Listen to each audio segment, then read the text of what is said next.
You think? Oh shit! The music's still playing. Oh no, that's bad.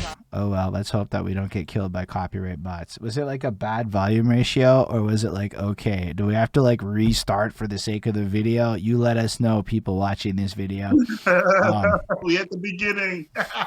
It's way better that we got that. Normally, I hit the fucking pause button. Chris, you can't fix this in editing. Chris Crumb, shout out the editor who popped in the chat. He hit me up the other day. Actually, I had a convo with him. He's a cool dude. He's a cool dude. Yeah. Yeah, I think we're okay. It was whatever your later album mixtape shit. Hopefully, you don't have crazy samples and we talked over it, so we fine. Nah, hopefully. I know that Adele sample at the beginning of that project definitely would have been a flag for the YouTube people. Yeah. Yeah, man. That's a project I made when I was in Toronto with Mark Jordan, and we ended up collaborating with a few people. That's fresh, though, now that you're doing that. But, yo, if you did go live on Twitch, I know you think I'm kidding, but I tell everybody the same thing. I mean, saying as a guy who goes live on Twitch, go live on Twitch and literally do the most regular shit. Like, make a beat and cook. You think people don't want to watch that? It's not true. People do want to watch that. People, will, fucking do homework with their kids while you make beats and cook. It's the weirdest shit to me, personally, at a practical level. But then there's donations. And then there's and are you with DistroKid? Yep. DistroKid and Twitch have a partnership right now where you can fast track to affiliate as long as you got some small numbers. So you can already start off monetized, ready to jump. Upload the little Metikulus that stickers. Now you doing the sticker game on the internet. Twitch is litty, bro. That would be a lot of fun though.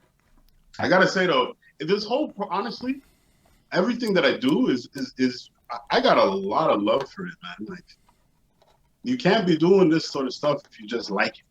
Big facts. I mean, if you just like it, or the only other way it would work is if you already have if you're already backed with funds. That's the only other way it would work. If you don't already have funds and you don't love it, it ain't gonna work for you. You ever watched a project die because of poor money mismanagement? Yep. I don't think funds is enough. Many. I've watched many. You're right. You're right. I would argue sometimes getting funds prematurely is not the move. I have not really done a money chase because I wanted to make sure I had a 10-year strategy with real ROI potentials and shit before I went down that path, to be honest with you. Because I watched a lot of people get investor money. And then I saw what happened when you fuck up investor money. And I'm like, oh, that's way worse than going bankrupt.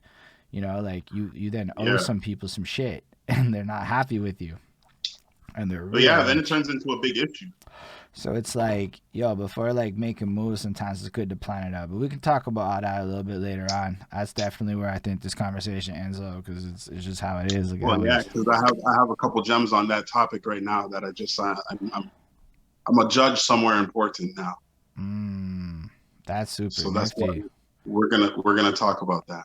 I think, though, we should go back to, being, 19, 18. I don't remember what you were doing then, but let's say you would finish Sage Up. Let's just pick it up, or whatever. You're in Sage Up land. Let's just, warm it back up. Okay, let's start with after high school. Okay. So that would bring us back to about 2000. That would bring us back to 2001, 2002 times. Okay. Yeah, I know.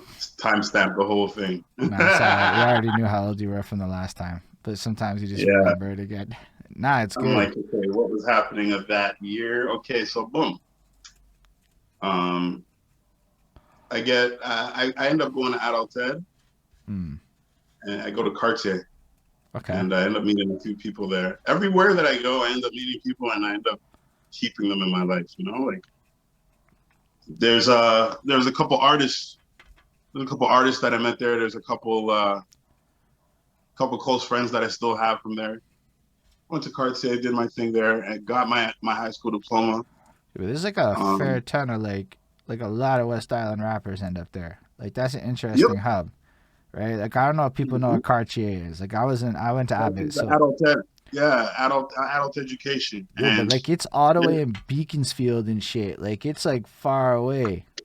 yeah, but anybody who's the next closest one is in Saint Laurent. Okay, okay. You know what I'm saying? So I don't anyone remember who's where you're in the living at back West, then, to be honest. exactly. Anybody who's in the West Island, you're going there. Right, You right, know? right. Were you in the West? So, huh? Were you in the West at the time? Yeah, yeah. I went to Lindsay Place at Right, that right, time. right, right. I graduated from Lindsay Place. Okay, okay. I'm Yeah, remembering now.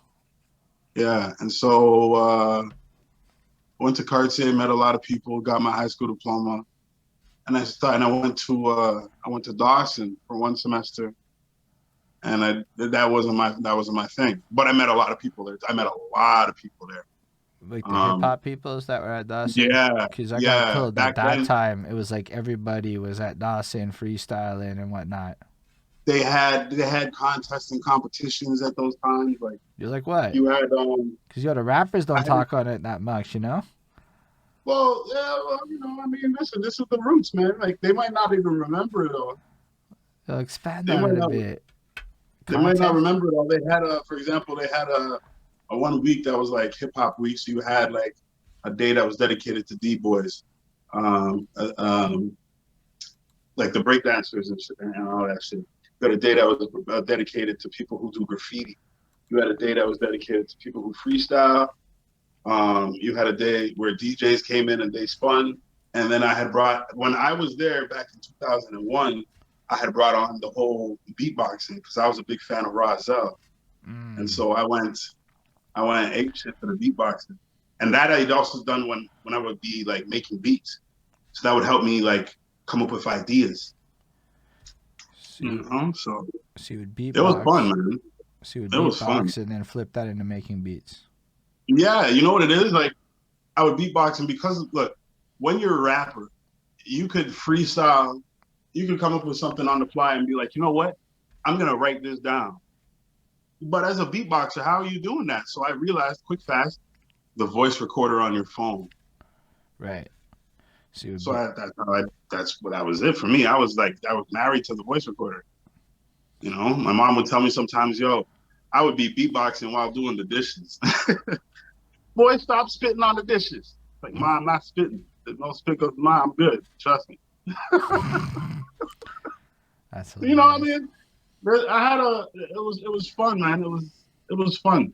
Uh, After doing the Dawson battle and the freestyle and the free that week, a lot of people were like, "Yo, you freestyle. I mean, you beatbox like really good." And then I was like, "Yeah, thanks, man." Like, it was really that really showed a lot of people like that little aspect of me. Right. You know. Then I ended up meeting Frost. I ended up meeting Lost One. I ended up meeting a few people there. And those relationships allowed me to meet other people later on. Like, Okay. because those guys are tied to a lot of people, for example. So through those two alone, that's why I always have respect for both of them. You know, like we've never had any issues, there's never been no disrespect thrown either way. Like it's always been respectful, you know. So um from there, they both introduced me to like their respective circles. Lost One, he's uptown in DG, so I ended up bucking up with a lot of people.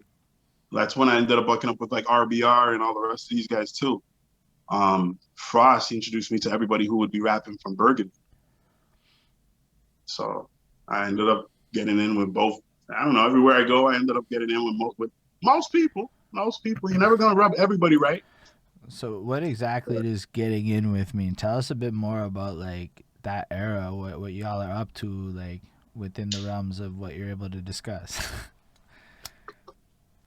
Okay.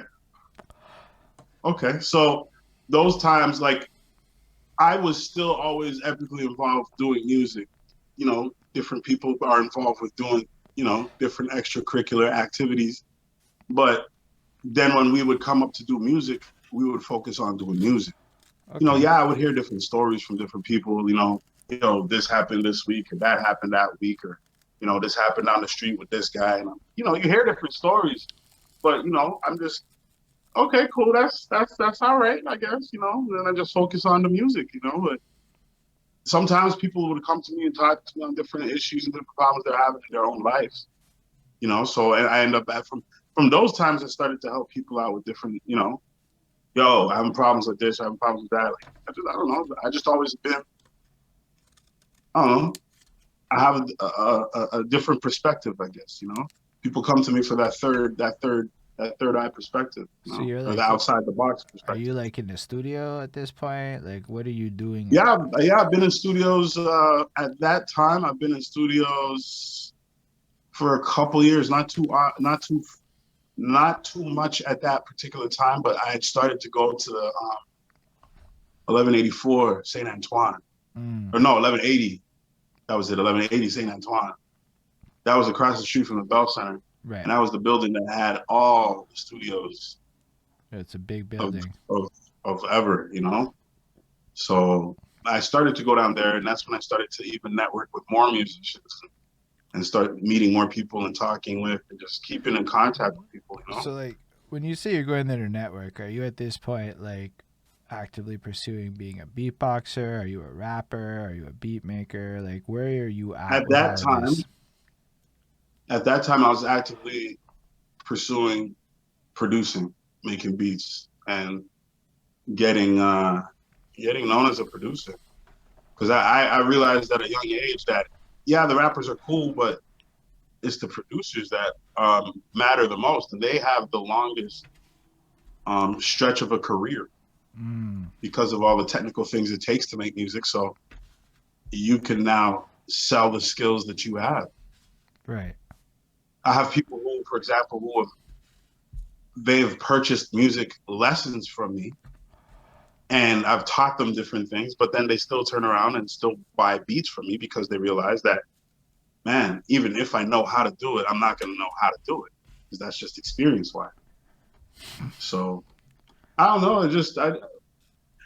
I try to and at that time I was also focused on like engineering too because I was that's when RBR really came up and about. So I ended up like recording a lot of these guys down in St. Henry. We had a little setup in St. Henry, Yeah, that's and like that's a big movement though, and that's where it's like people don't necessarily know a lot about this time, or yeah, and you say yeah. There's RBR, and I know a little bit who's involved in that. Like I know some of their names. I know I've heard that like yeah, Logics and them were around this place. I heard this is like a hub, but I don't really yeah, know that yeah. much because it's like people just kind of have vague memories of it, and I kind of get that. Honestly, it was a lot of young people, and they weren't always sober.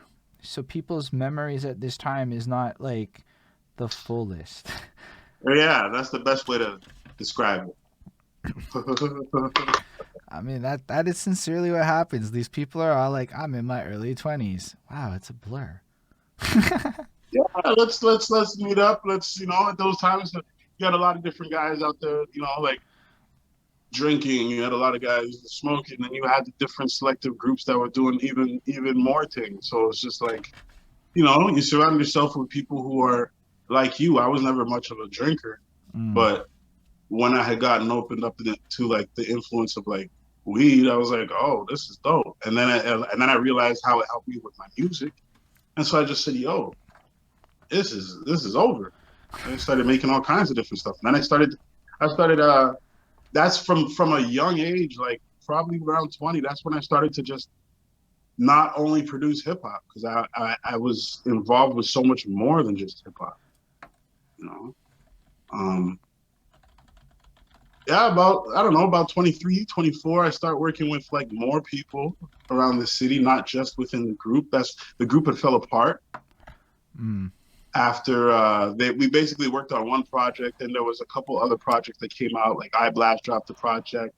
Young Jedi, he came around and he ended up dropping like a solo project too. Actually, he dropped a couple solo projects, but there was a lot of different, and I was involved with a lot of different things that was happening at the time. But then I started to branch out and work with more people because now I've been networking for this whole time, meeting people, like people know who I am, people know what I could do, and so they're like, okay, yo, let's build something. So I ended up working with a lot of people.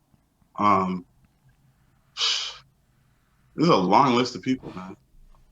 Like before I moved to Toronto, I ended up working with maybe about 75% of the English population. on the English like side of the music.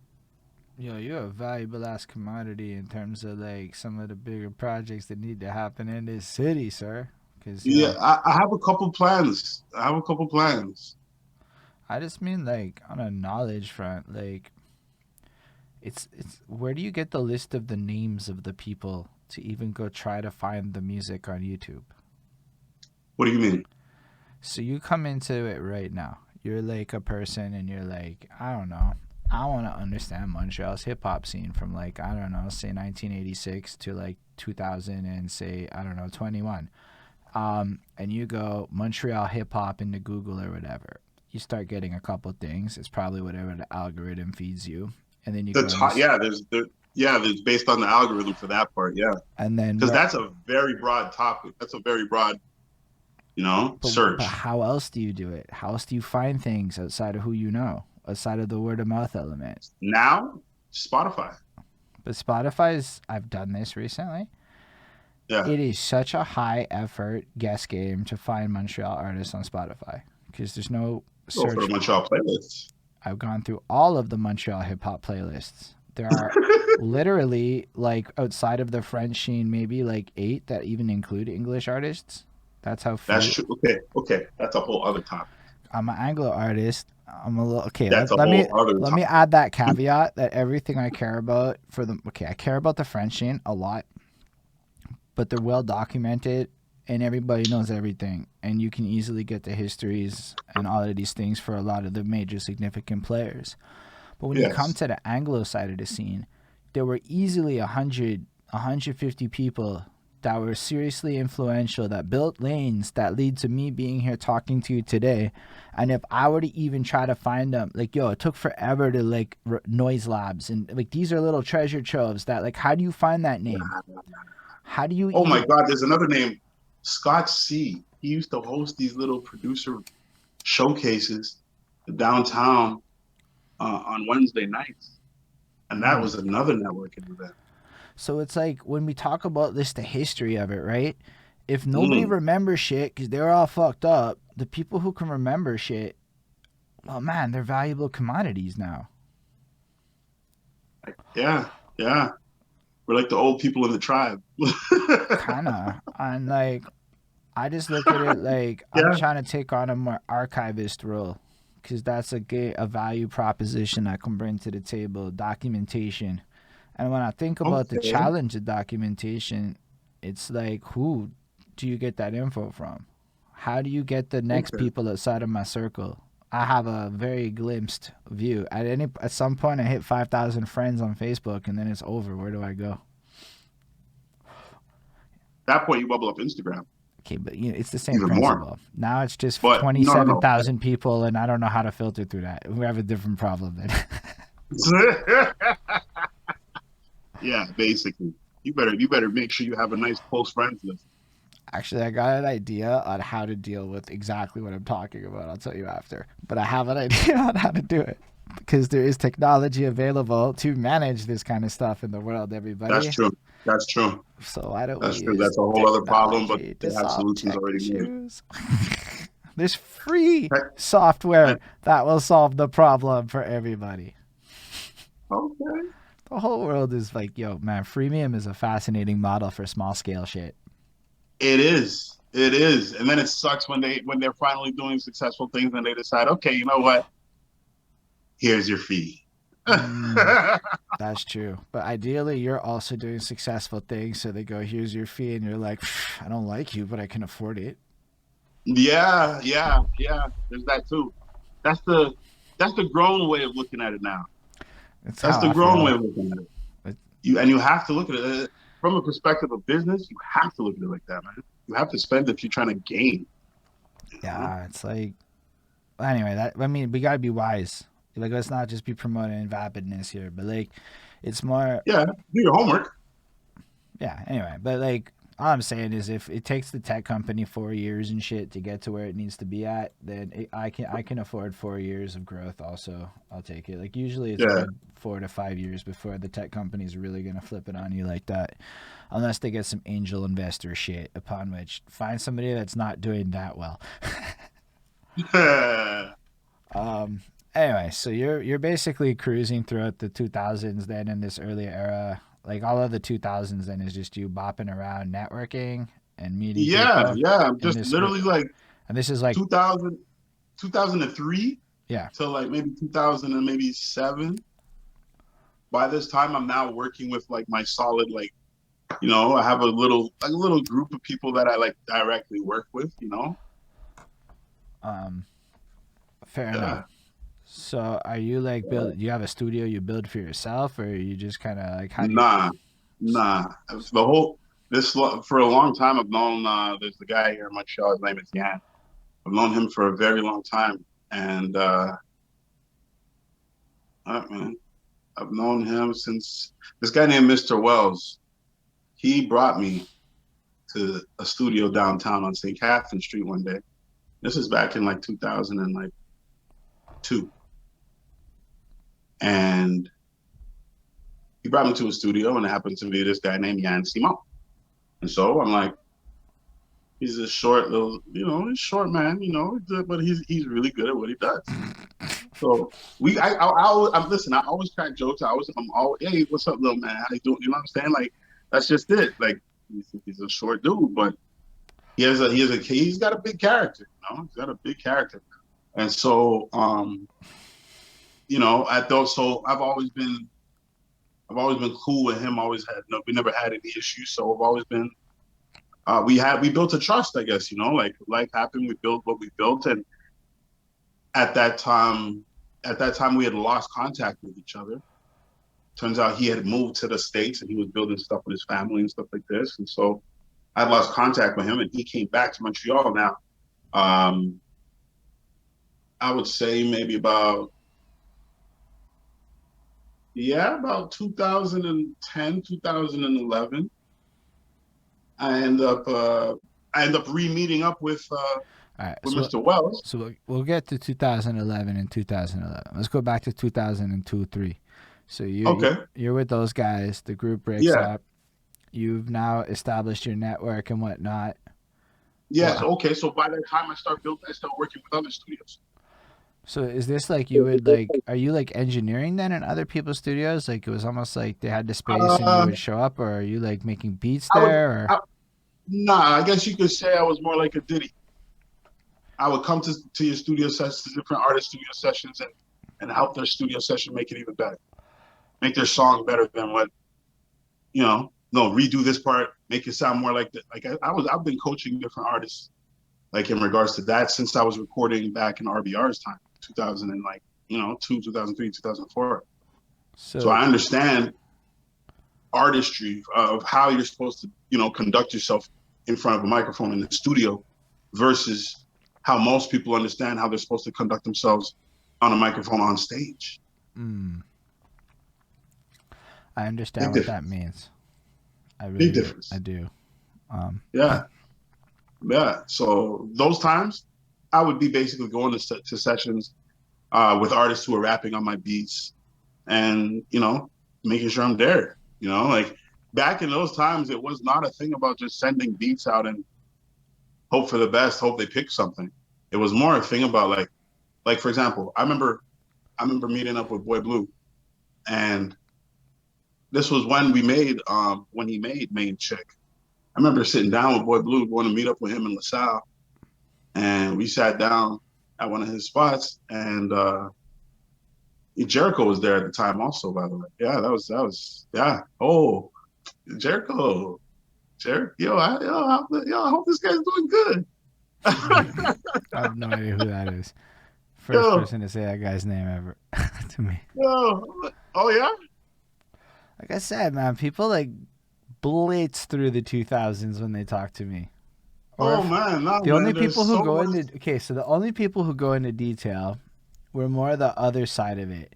So I was on Beat Click and I was doing rap battles and shit over there in the Yeah. 4Os. Okay. Like those Yeah. dudes, they'll be able to tell me about 2000 to 2010 for a minute because they showed up just Yeah. to like the events and they were doing their Yeah. own thing and they would come freestyle a lot and whatever. So there's that side of it. But you're more like actually coaching artists and shit. That's like a whole different realm of stuff that we haven't necessarily encountered. And the way you described it just happened like organically, like you just started doing it. Yeah, yeah. And I do it now, even in my sessions to this day. To this day, like there are some artists that, I don't want to waste time. I want to make sure that it's A1. Okay, cool. So you want me to be that engineer? Okay, let's go. It depends on the artist. Because some artists, they'll get pissed off if you just stop the recording in the middle of the recording. So, but yeah, we'll get to that. But yeah, that's basically what it was. That would absolutely frustrate me. I'd be like, yo, let me finish the take and get my fucking practice in before you tell me all the shit. You're supposed to practice that at home. Now you're on the clock. For studios, my guy. now you on the clock. You know what I'm saying? So now I'm trying to make sure that you A1. Sometimes I like to pay people to smoke a joint on a break, though, and that's my prerogative as the client. True. No, you're allowed. No, as the client, you're allowed to do whatever you want. But if you're an artist who is minding their wallet, they're gonna want to get the best bang for it.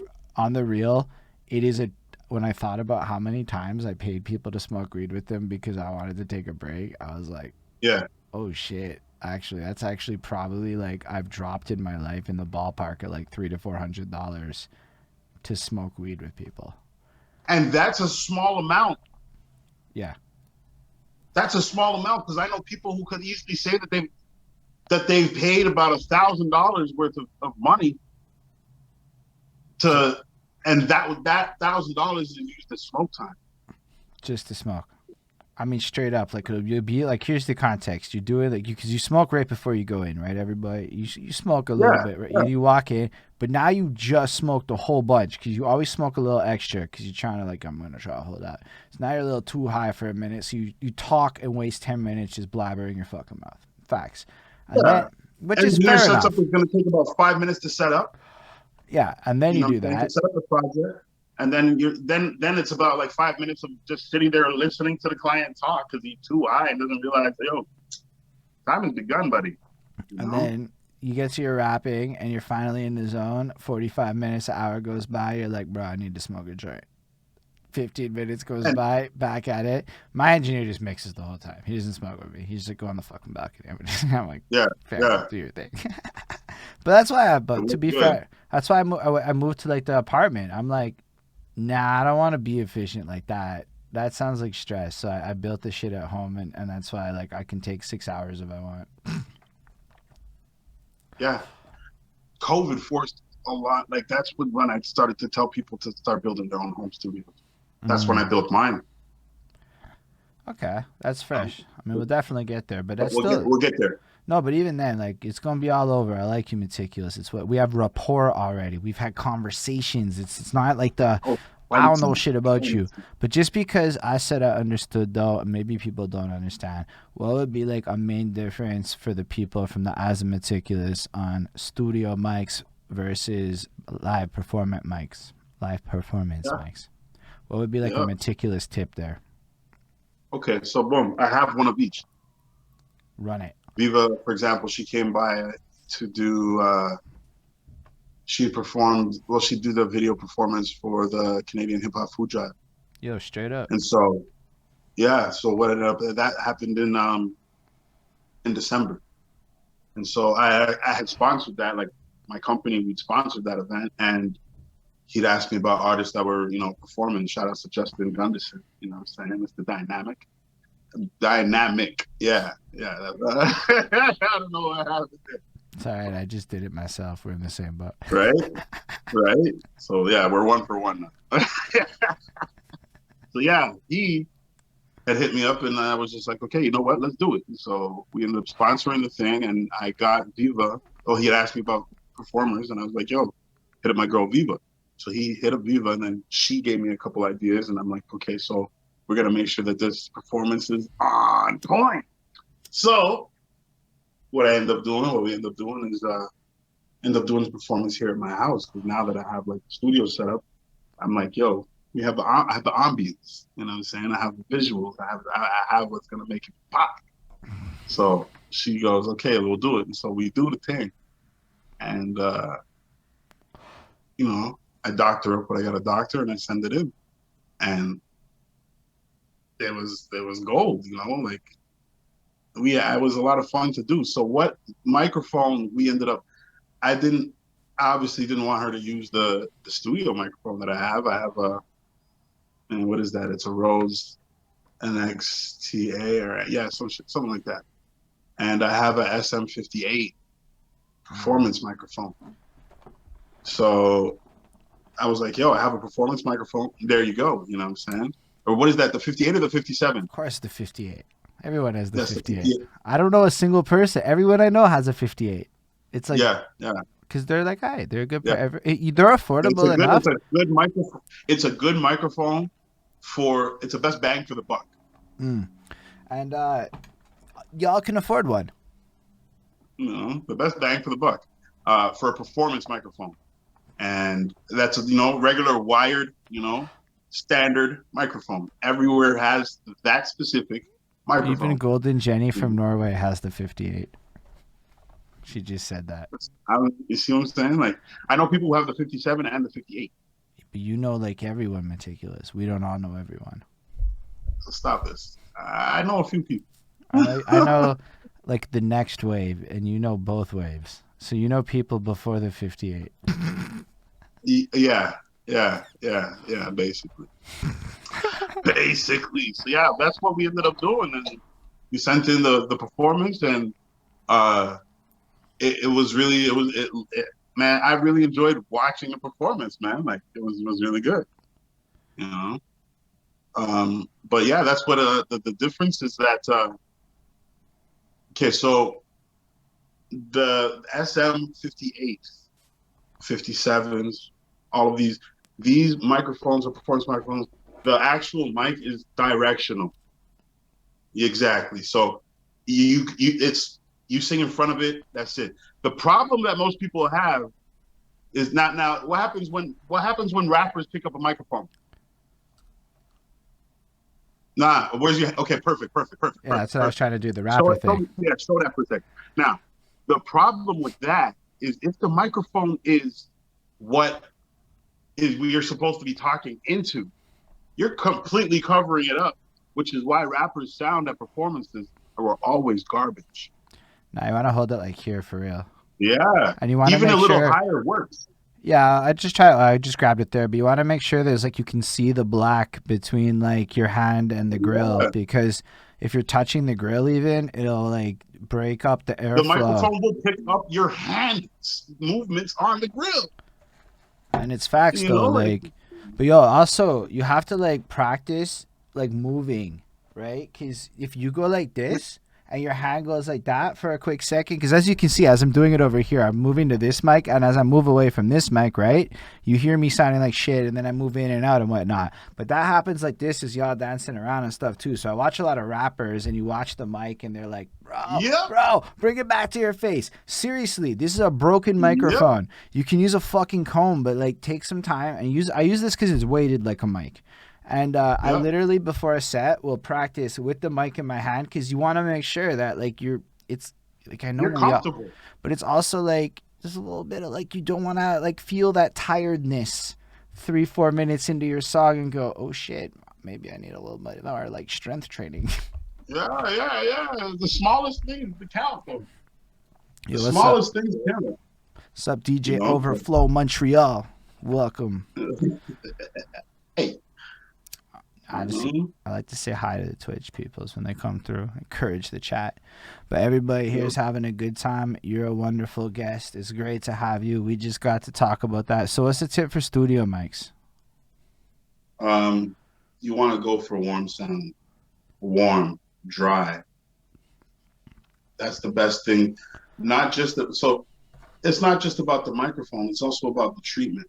If you have, because look, studios are already set up to have acoustics in there, so that way it absorbs and deflects a lot of the sounds. Now, if you happen to be recording in a home studio, well, your home is not set up for sound like that. So you need to, before even worrying about a microphone, you need to make sure that your room setup. Before you need to make sure that the setup for where your microphone is going to be is properly set up, right? So they have now technology that's for you to be able to do that. They have Vox guards, which is basically little semi-domes that you can put behind the microphone, right? And that's got foam all on the inside of it, so that way it's starting to deflect the sound. I have one of those here in my house. I also have some foam set up on my walls. You can see in my background and things like that. Like We I can have some also foam see on all my the. walls. We can see the. Isn't that a guard over there? A mic guard behind you? Yeah. Okay. Yeah. Perfect. That's exactly the dome. That's Yeah. exactly it. And right, so that dome is like a half circle. Yo, they're heavy. Right. Yeah. They're heavy. They fucked up a mic stand. I go Yeah. my Yeah. work. I Yeah. bought Yeah. one. It like wrecked the mic stand. They will mash up a microphone stand. I literally this. Okay, so I have a regular microphone stand here, and I tried to set it up on that, and it would always start to topple because of how heavy it is. So I had to say that I was like, "Yo, how am I gonna get this to be actual to be on point?" I started doing some homework, and I found that there were some heavy duty microphone stands, and I said, "Okay." So I went and I got one online, and no more wobble. You know, it works good. So you want to get one of those. Now, the next thing that you want to do is you want to get a good microphone, but then you want to check online. They got little something's up in my eye. Oh, hold on. It's alright. It's the classic moments of Twitch. Right. All right, we're good. So boom, you want to go online to a site like Chaotica, or you get them even online on like Walmart's on Walmart's app. And they'll send it to your house. This is basically a foam dome that you put over the microphone. So this now shields the sound from everywhere else, and it has a little screen, pop filter screen in the front of the foam dome. So the sound basically is around the microphone does not exist anymore, and you have the sound that's coming in directly, only from the phone. And this plus the guard, you've got yourself the equivalency of a home of a professional studio. That's pretty solid. I just rolled with this Shure thing. That's basically what I. That no, that works. Nah, I know. But let me see if I can just take this off quick. Nah, I know. I'm curious to know. But like, what I understood though is what you're doing is taking like pretty much any mic and making it like pretty next level. Whereas I'm pretty sure most of us get this mic on purpose for the. You get this mic, the Shure S7MB or whatever, just because it's good in a room like this for this purpose. Like that's it. That's why people buy this mic.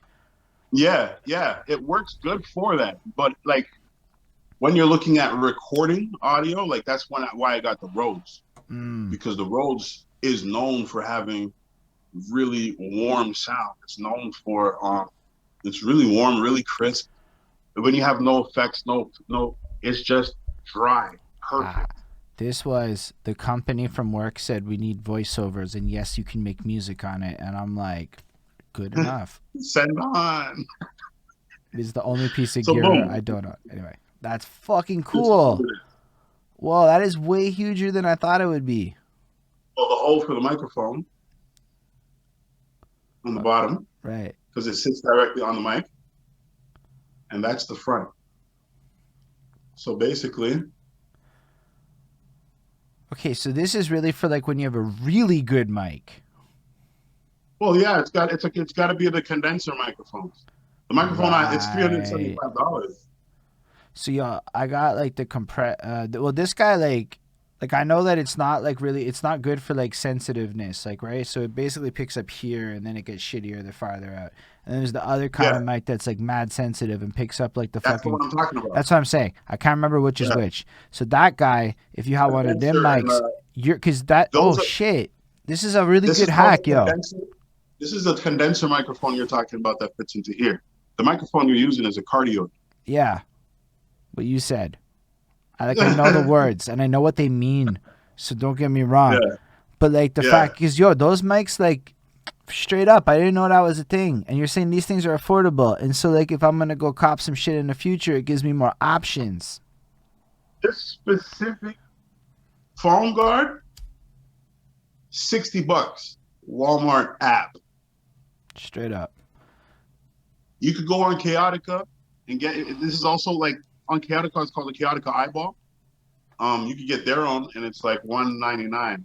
No. Like, Walmart. it That's works. What we do. It No, works. and I said, if you have the right engineer mixing your music, if you have a setup similar to this, you're winning. Because, I have the Audio Technica AT2020s, and they fucking pick up, like, everything and everything. Yeah. So it would be, like, blessed to get those. It's not bad. It's not a bad sound. If you're, it also depends on the artist, right? If you're comfortable with the sound that those provide, that sound that microphone gives you. I was just curious for, like, more other kinds of audio, like, even for, like, podcasting, right? So, like, yeah. Because, like, I'm not even thinking music. I'm going, right now I have these mics, and the problem is they're way too, like, sensitive, and they pick up everything. They pick up all the everybody's. And so, like, it's kind of and I can't fix it. There's no mic placement. So you have to now then you just have to get yourself a less powerful type of microphone now. Fair enough. If that's it's easier for like podcasting is like you need the volume directly in front of them.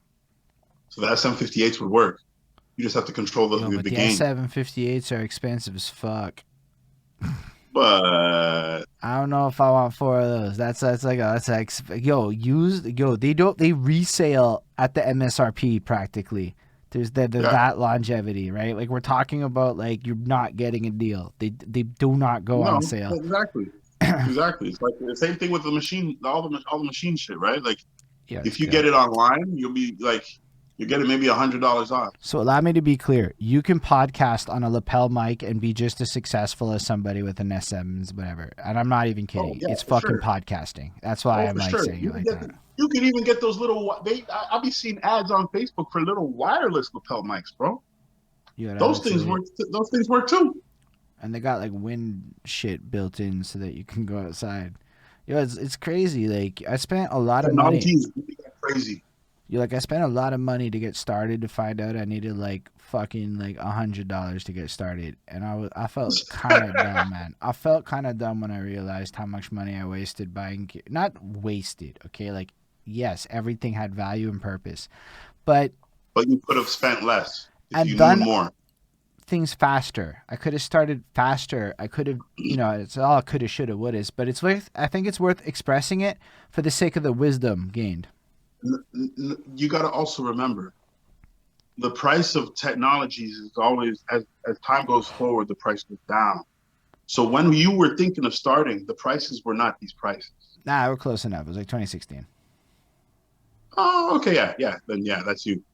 Yeah, me? No, I'm saying for me. No, we're talking about you started then. Dude, I was like blowing money in studios in 2012 and shit. And then in 2016, I'm like, I'm gonna spend a lot of money on my shit. The only really wise thing I did was the packing blankets. Packing blankets is blessed. The room passes the clap test so good. Me, it's back in my time. Like now, I'm saying that, and I'm like, I feel like I'm an old man for real. But okay, so all the times where I guess you could say I could have been building my own studio, it was not that simple. Because I was always focused on like getting the music. I was never focused on like, I was always like, through the skills, paper's gonna come later on. Paper's gonna come. I was never really worried too much on like, okay, let me stack and let me start to build up I was like, I'm just gonna build my knowledge. And by doing that, this is where I am now. How hard would it have been to build a home studio back then? Back then, it would have been a bit more complicated because a lot of the equipment that's available now skips processes that were not available to be skipped back then. Like what?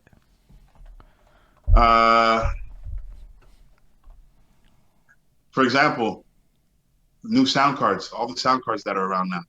Yeah. You were not able to do that at home back in I started building like recording studios in like 99, and that was the first time I built a home studio. And it was complicated to get that thing set up, man. Like you needed a proper soundboard. The old school soundboard, and then you needed to have the right converters and the right cables to make it go into your computer. Because this was like, and then they started to come out with sound cards that plug in USB. This was back when you had to still plug into your audio like through the headphone jack. Yo, that's like serious, because sometimes we forget how spoiled we are when it comes to this shit. And I never really thought about the fact that you couldn't just cop a sound card. You've always just been able to cop a sound card for me. It was not that. It was not just let me walk into a store and cop a sound card. Nah, that was not the way. Okay. And even if you could, you were definitely not coming from you were coming from a richer background. I see what you're saying. Like, I'm gonna be real. You coming from a richer background, bro, Radio Shack knew me. Like, how much would it sound? Okay, so let's take like a Scarlett Focusrite type 2i2 thing. That one's at like what, 160-ish usually. How much was something like that? Yeah, it's usually about that. Like, let's say one ballpark it there. Those wouldn't have been around because everything was so much bigger.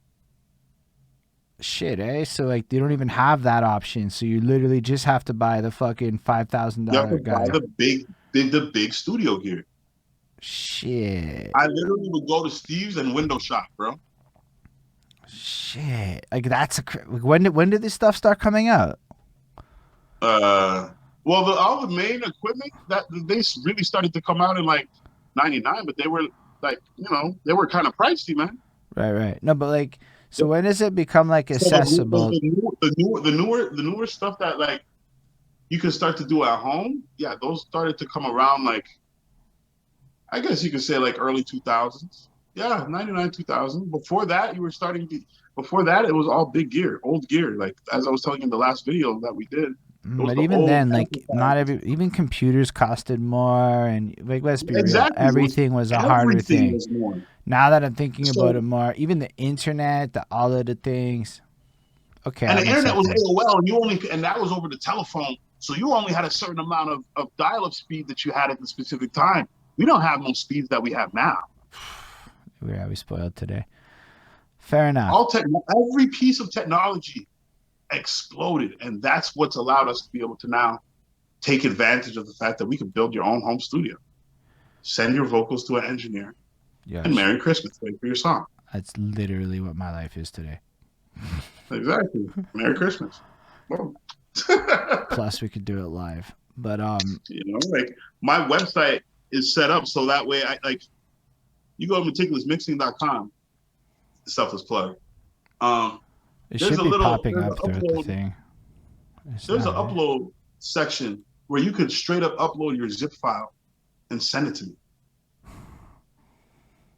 I like how you leverage the internet. I have my own WeTransfer. Oh, right. Okay.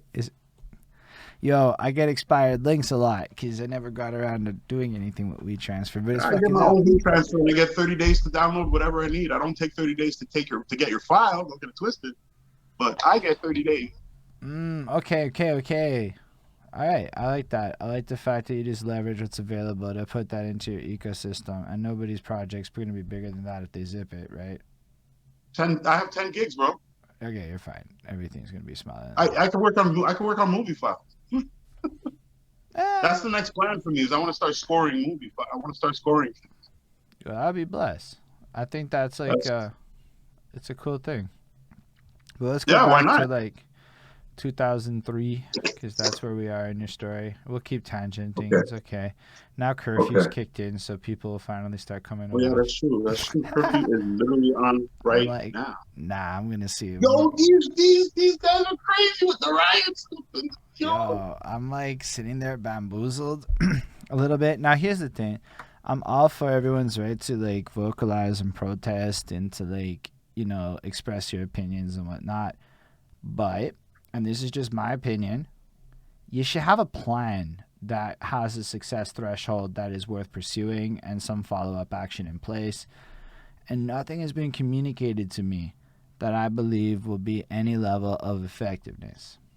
Thus, complete waste of time. It sucks, but yeah.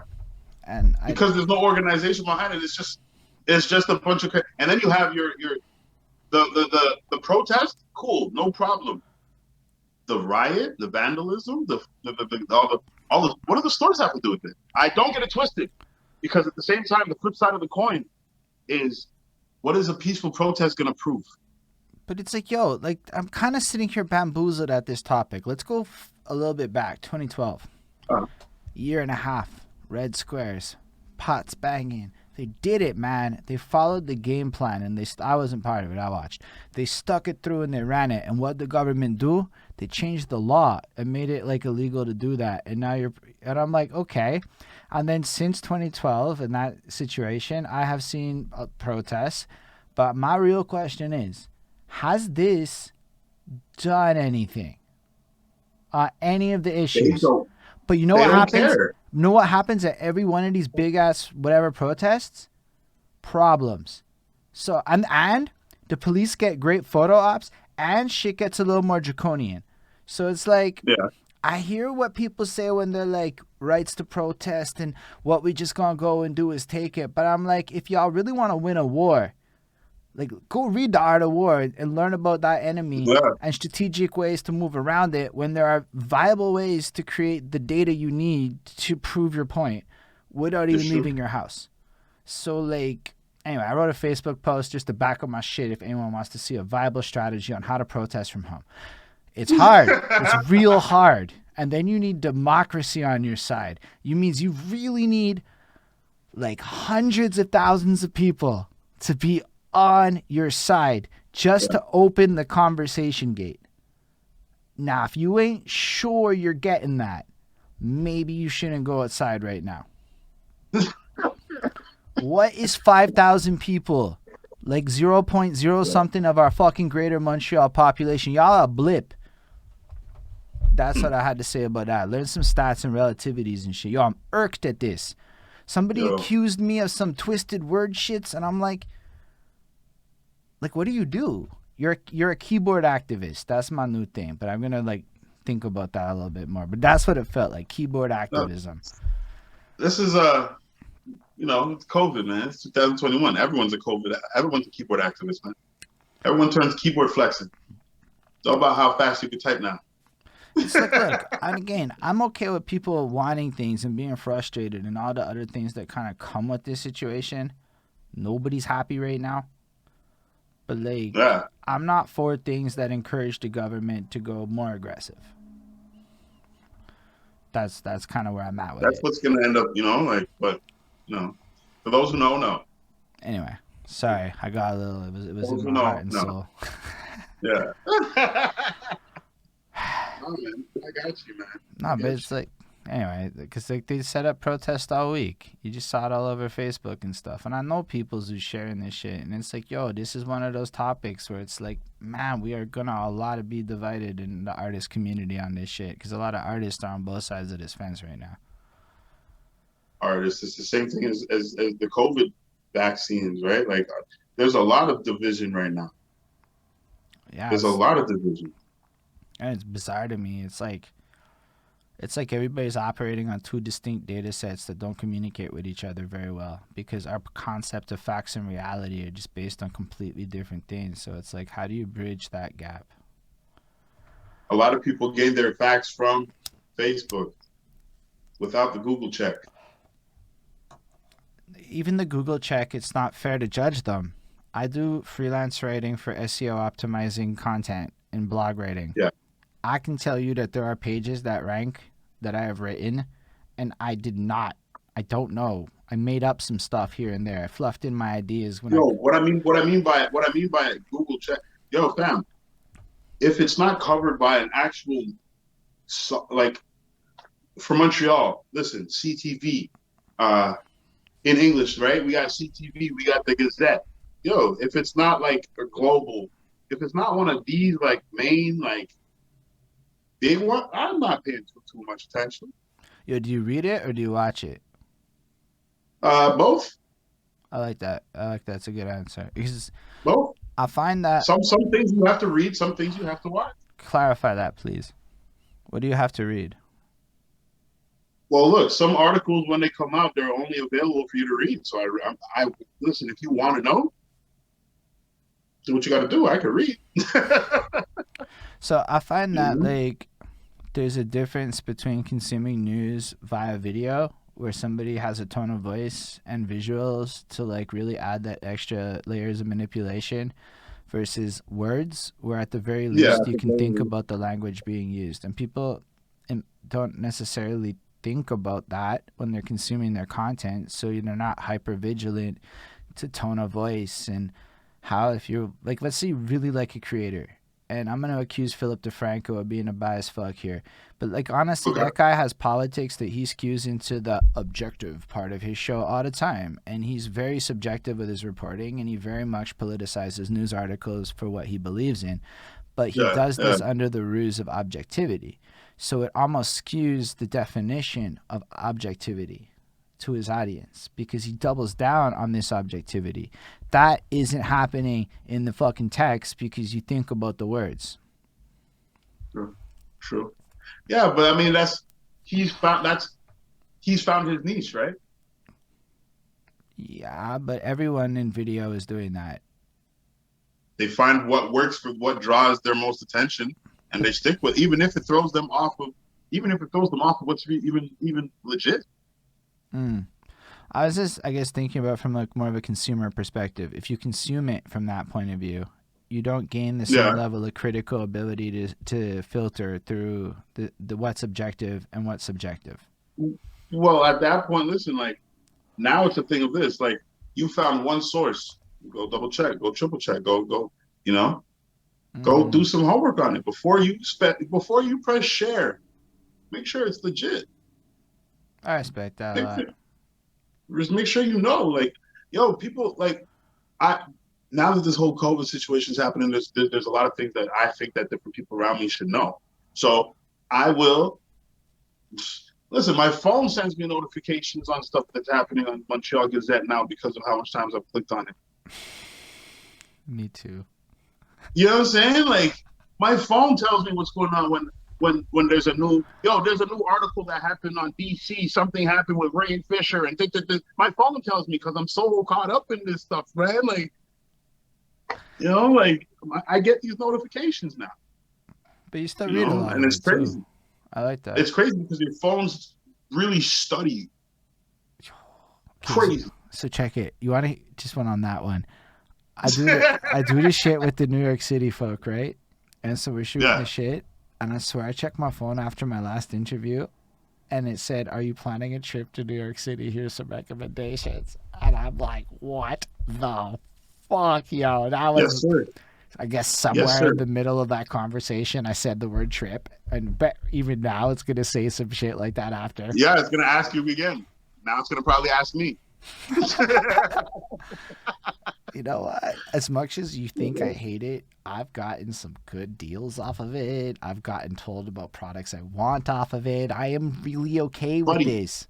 buddy, thank you. People are losing their minds, and I'm like, yo, this some of the stuff I've purchased from these random ads has made my life easier. Yo, have you ever gone back to regular TV and watched regular people commercials? Bro, I don't know the last time I've even had regular cable. But if you ever do it, it's the weirdest shit. You're like, old people? I'm not that. Why are these ads not targeted at me? Yeah. Those ads are not the ones, bro. Or like when my girlfriend's, her ads are real different than mine. They're real, Yeah, real for different. sure. For sure. For sure. It's crazy how that works. Nah, it's definitely like it is, but it's to our advantage if you understand it, and it's like scary if you don't. So knowledge is power and all Exactly. that. I fully understand.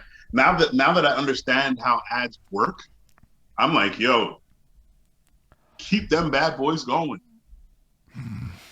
Like, Nah, but yo, you can even like go into like your Facebook settings and be like, this ad sucks and this ad's better and shit yeah. like that. If So there's that, a specific ad that you don't like, you can remove the ad from that entire company. and then they're like, because they want that. They don't want. Okay, so here's the thing that people don't know. Nobody wants to show their ad to somebody that doesn't want to see it. Yeah, because I understand the ad game because I'm if you see an ad and you don't want to see it, I've just paid for you to see this ad. And then you don't want to see it, so we pay for like, well, I don't pay, but you pay for like nothing, and then it's just like waste. Fair enough. All right, so let's go back to a 23-year-old Metikulus making the music. You Just traveling town, turning yourself into a coach. So it makes sense now why you're everywhere and what you're actually doing. So you're just cruising around and literally just like, helping people craft a sound. Montreal doesn't have the sound. And everyone's all, I get asked this so often.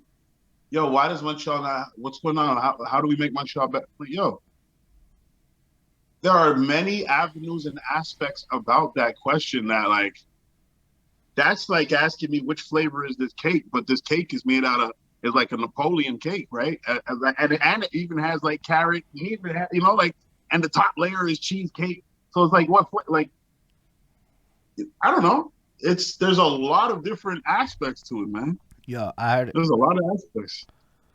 Okay, so what are some of the aspects? Because personally, I'm fascinated by this topic.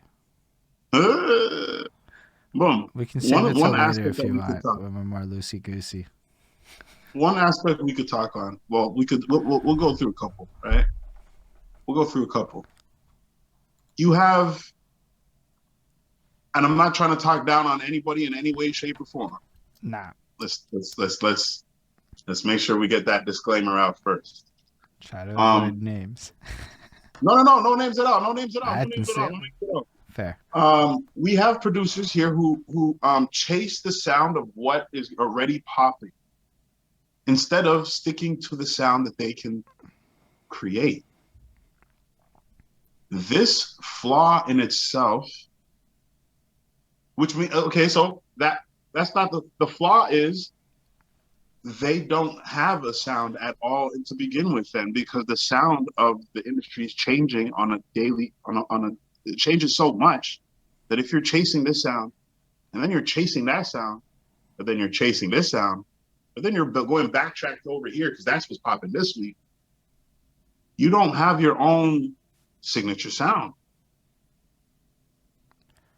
So you're saying that there's a lack of producers with signature sounds, thus making a lack of artists being able to make a signature sound. I definitely met a few producers you need to have signature sounds, but Swiss Beats was Rough Riders.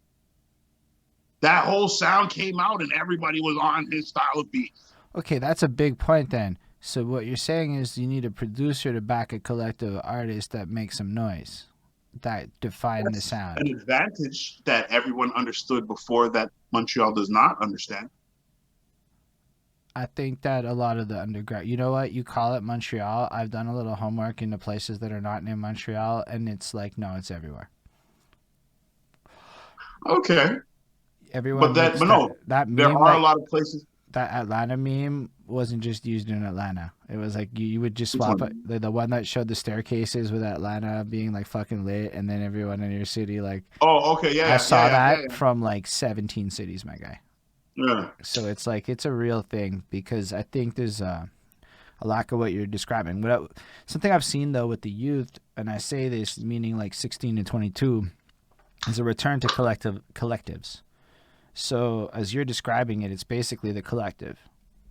Yeah, a group of, you have yourself a one guy who's like responsible for like, and he's not even necessarily on the rap group or on the rap team. He just is like one of the background characters. You have everyone's so focused in 2021 on being in the spotlight that they forget that there's so many other positions to help the team bubble up.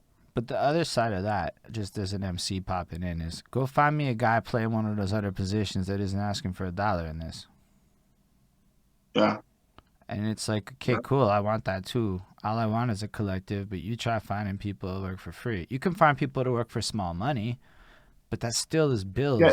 And then listen, I understand that too. But that's the biggest, that's the flaw. You're stating that, well, you're showing me different reasons for the flaw, and they're valid too. And I think that it's important to diagnose problems in full, because if we don't have all the perspectives and play it in, it's not there. And I agree with you. Then it's up. Yeah. And then you have the media that also needs to be freer. and then you have and I think it's more like we all need to go a little freer, is my opinion, because where's the money at to pay everything that we all want? Yes and no. The flip side of this is depends on which we're talking. Depends on which we're talking, because when you're talking about, for example, yes, everyone has to give a little, everyone has to bless. Yes.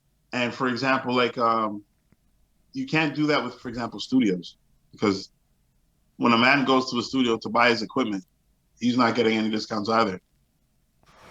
Well, I think the idea is that the man's in the studio owns a percentage of everything, so that down the line when everything comes in, he's eating too. It would be like the idea. And it could be even a larger percent on that equity front. The music business here is so doo-doo that doesn't even make any. Okay, let's flip it a little differently. The music business is doo-doo, but the content market thing, which you can just kind of blanket your music business into, is not doo-doo, and it's totally the same idea with a different angle. You run a 6-person operation or less, you can take a YouTube or something and make it really profitable. You go more than that, Yes, you're going to be in trouble. And in yes, that, you get your whole team set up for resources to the cause, including your music. that's exactly. For example, that's exactly what I've built right now. That's what I've built. That's exactly what I'm building. My own complete little ecosystem. My ecosystem that's really gonna. Um, that's why I built a company that does everything. Mm. I have different people who's involved at different levels, but All I'm everyone saying has is their that own. to go back to that, why should the studio guy go in? He can take a larger cut later on. That would be why he goes in. Bigger cut. Fair enough. Yeah, but that would be when people's business mind is up, and not every artist is going to be business minded, but he has a friend that is. Uh, does he? Every single person around, if he does his homework on every single Okay. person around him, he will find somebody around him who has more That knowledge is a on him. very fair statement. Okay, so they all have a friend around, but not everyone is aware of those friends. Exactly. They didn't do the homework. They just roll with the people who they drink with. I like that. Fair enough. Do some homework. Find a friend who is actually knowledgeable because they have somebody around them who's a businessman. So let's go back to the sound question, because it's simple to Mm. say craft your own style. Does this just mean so to create a Montreal sound? Do you know who needs to co-sign this? The people of Montreal probably need to co-sign that sound. So what would that sound like? What is that sound then? Well, for example, right now, currently, who's the most successful artist in Montreal would be like a Nate Huss. Right, but like The sound would be then something that would be like, okay, that because of the fact that he has attained and achieved the successes that he has, why are we not duplicating the process? because yo, if I tried to make a sound like Nate Huss, none of y'all would let me in the door. No, no, no, no. You stick with your stick with your style. We're not talking about the changing of the style. Okay. It's So, the sound. but in terms of the sound, then okay, let's. I don't actually personally. I'm not fully sure I follow the difference between those two. The way it's like the technicalities of the recording. That would be the So you're saying sound. it's the engineering that needs to be more unified. So this Yeah, is more like it's not even yeah. an issue of the rappers or anything. It's more like you're saying that the lack. So we've all been focusing on the rappers, and you're like, nah, you all can do what the fuck you want. Nobody cares. The rappers, listen, the rappers' job is to rap. We're not going to tell them what to rap about. We have, as an engineer, my job is to make sure that he sounds A1. Mm. Now, if he doesn't sound A1, then I have not achieved my goal. There are some artists who feel that there are some artists who will swear by me. There are some artists who used to work with me who don't because okay, I don't like the way that sounds. Okay, cool. That's all right. Everything is fixable because it's not solidified yet, No, but like, right? wait. What I'm Right? understanding. I hear what you're saying with that, because engineering, you can keep fixing it, and collaborations, and Metikulus is a very good customer service agent, etc., etc. But back to the more sound, Good. the unified thing. Like, I never thought about it, but you're right. The engineers probably don't talk to each other very much. And I I, try to keep an open line with four specific guys because I like different things about each of them. You know, I keep an open line with, for example, with Merker. I keep an open line with Jay Diligent. I keep an open line with Don Dada, and my engineer that I have is Yan. I keep an open line with him too. You know, interesting. like, I and like I keep you those got to are some have good good names. relationships with you got to have good relationships with people who's in your lane, in your field. You know, like there So are things that some guys do that other guys don't do. Everyone has their own style. Everyone has their own methodology to their madness. But I do believe that um, what's lacking in Montreal on the English side is communication. you know why? Everyone's at everyone's neck. I have an idea for that one. There's a Yeah. lack of Well, documentation. And I say this from anecdote. I am the shithead theoretically once upon a time that a lot of y'all are frustrated with today. I come in and I'm like, yo, I'm the best. This, that, the next thing. Fuck, this city needs a hero. Da da da da da. You know, you heard this shit before, right? yo, I've heard every sentence in the book close to that one. Every single one, bro. 2003 till 2021, I've heard it all. Oh my god! And I watch a lot of comic book stuff. That sentence is synonymous to yo, bro. Come on now. I, I'm just confessing. It was definitely part of myself. But a little bit of it is like, I meet D Shade, but nobody told me what a D Shade was. Oh, And he's dope peoples. I mean, I know now who D Shade is. He's really dope peoples, man. But like, I spent a year in a position where like I'm around D Shade in a way where I could have understood and gotten to know D Shade, but literally had no idea who he was or his Okay. significance. But like, you could fault me and go, bro, go do your homeworks and your Googles. But then I'm gonna go back to what I previously stated. Literally, how? How do you find that information if you don't know anything? Oh, So, being that person, I'm now, as I present this problem, I'm in the literal process of showing you Holden's contributions to solving the problem with his interview shits and whatnot. So, I okay. really believe Okay. that much with it. But, like, I think that's it. Like, people kept saying to me, nobody in Montreal is good. I'm like, bro, I got a 10-hour playlist that says shut the fuck up. How do I have a 10-hour playlist if nobody in the city's good? Like, what? It doesn't make sense to me. And then it's like I Yeah. realize, yo, prove it. I'm like, I can. Like, what do you like, fuck? Literally here. Like, and I keep that's kind of why I think it needs to happen. And then with 5 on 4 online mix and them doing all of their moves and whatnot, and then slowly Yo, as this shout out to happens, her. Shout out to Christella. Shout out to the whole team. Their yo, whole team. yo, I'm like, I'm so I'm happy with what I see. She's like they're making their moves on and doing. yo, I big have a facts. couple conversations with her. You know, I have a different couple conversations with Christella. Different conversations every month.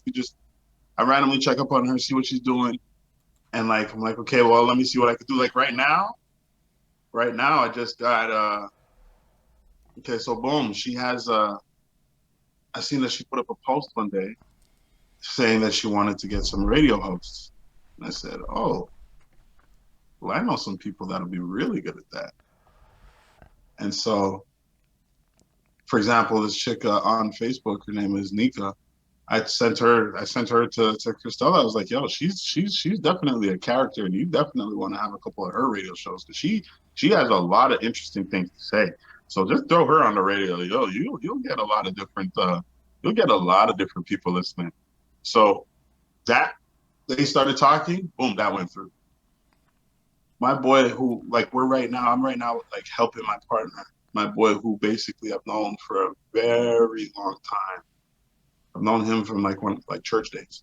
Mm. And you know, life did what life did. We separated, and then, but man, just last year, he added me back on. He added me on Facebook last year, and I was like, oh. And we didn't say anything for a while, but he was watching like my lives and stuff like this. And so he randomly hits me up one day, and he's like, yo, I want to have a video chat with you. I'm like, oh, where? Yo, listen, let's talk, man. So we ended up having that video chat, and he's like, yo, I have a couple ideas. He wants to start a podcast. And I'm like, oh. And he's like, yo, I want you to help me because I know that you know a lot about it. I'm like, okay, so let's do this. So we started to, you know, build plans towards it. Like he registered different things, like made different purchases, like set up different. We started the whole setup process, and then he's like, okay, so I want you to be like a like, you know, to be a co-host. And I'm like, well, I got a lot of different things happening, but I know a couple other people, and so I bring someone else on board. And so now it's like the three of us are plotting and planning on this. And so then when she says she wants to do this, the radio show, so I now hit my boy up. I'm like, yo, let's repurpose the podcast into a radio show. Build up like this, and from there, then switch it to a podcast later. Like, yo, that's a genius idea. And I'm like, yeah, I already have a radio station already set up. And so I push him off to Christella too. So now things are going really well with that. And so just today, I just had a conversation with my other boy, who's also going to be on the podcast. And so he's going to be having his own show as well on the radio station. So that's why I'm just like, you know what? If there is something that I could do to help people, because again, see, I'm still always just, if I can help people, I'm gonna help them. Metikulus.ca, no free beats, baby. Yeah, man. But I'll help out how I can No, help you do. out. But no, like I just think it's like I say it in jokes because I'm like, yo, this guy absolutely is no free beats himself. It's to me the funniest shit in the world because You know, the crazy thing is that if you go on metikulousbeats.com, I think there's about 10 beats on there that are for free. yo, but for real, the way that sounds so good in every one of your beats is the weirdest shit I've never heard before. You find the little pocket, you find the little groove, and you just sneak it in the pocket. And it's like, yo, anyway, but like I like the way that you build your brands. And I know that I make a joke about, yeah, Metikulus is advertising and the high quality services that he provides across the board, but you're also showcasing the value that comes with it.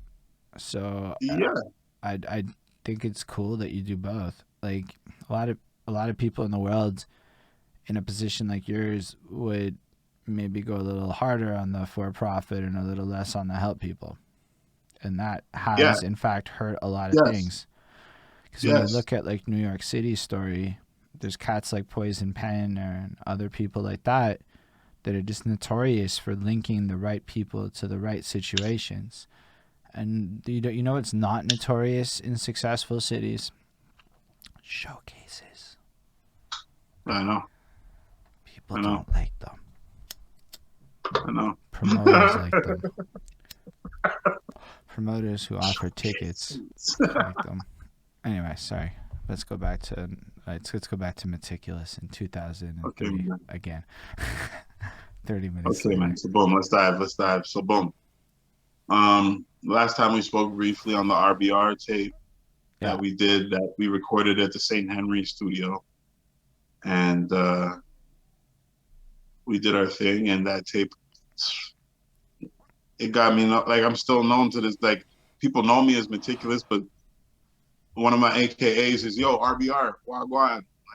Like I'm like, yo, stop this, because that was on the jackets, right? So it's just funny, man. It's funny to hear that still right now, all these years later.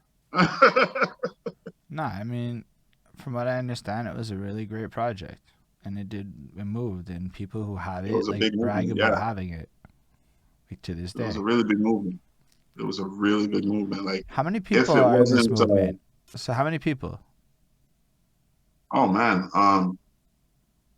rappers, like 9, 10. And then everyone else? Entourage, 40 people. But that includes all the roles or just the people? Just people around. Like that was just the entourage. Like people who were like ethically involved with like the technical aspects of it would have been like there was a dude named Chad. He was behind the scenes. I was behind the scenes. There's another engineer. What's this guy's name? IQ. He was also a part of the project too. Um, who Genius? They're the ones who did the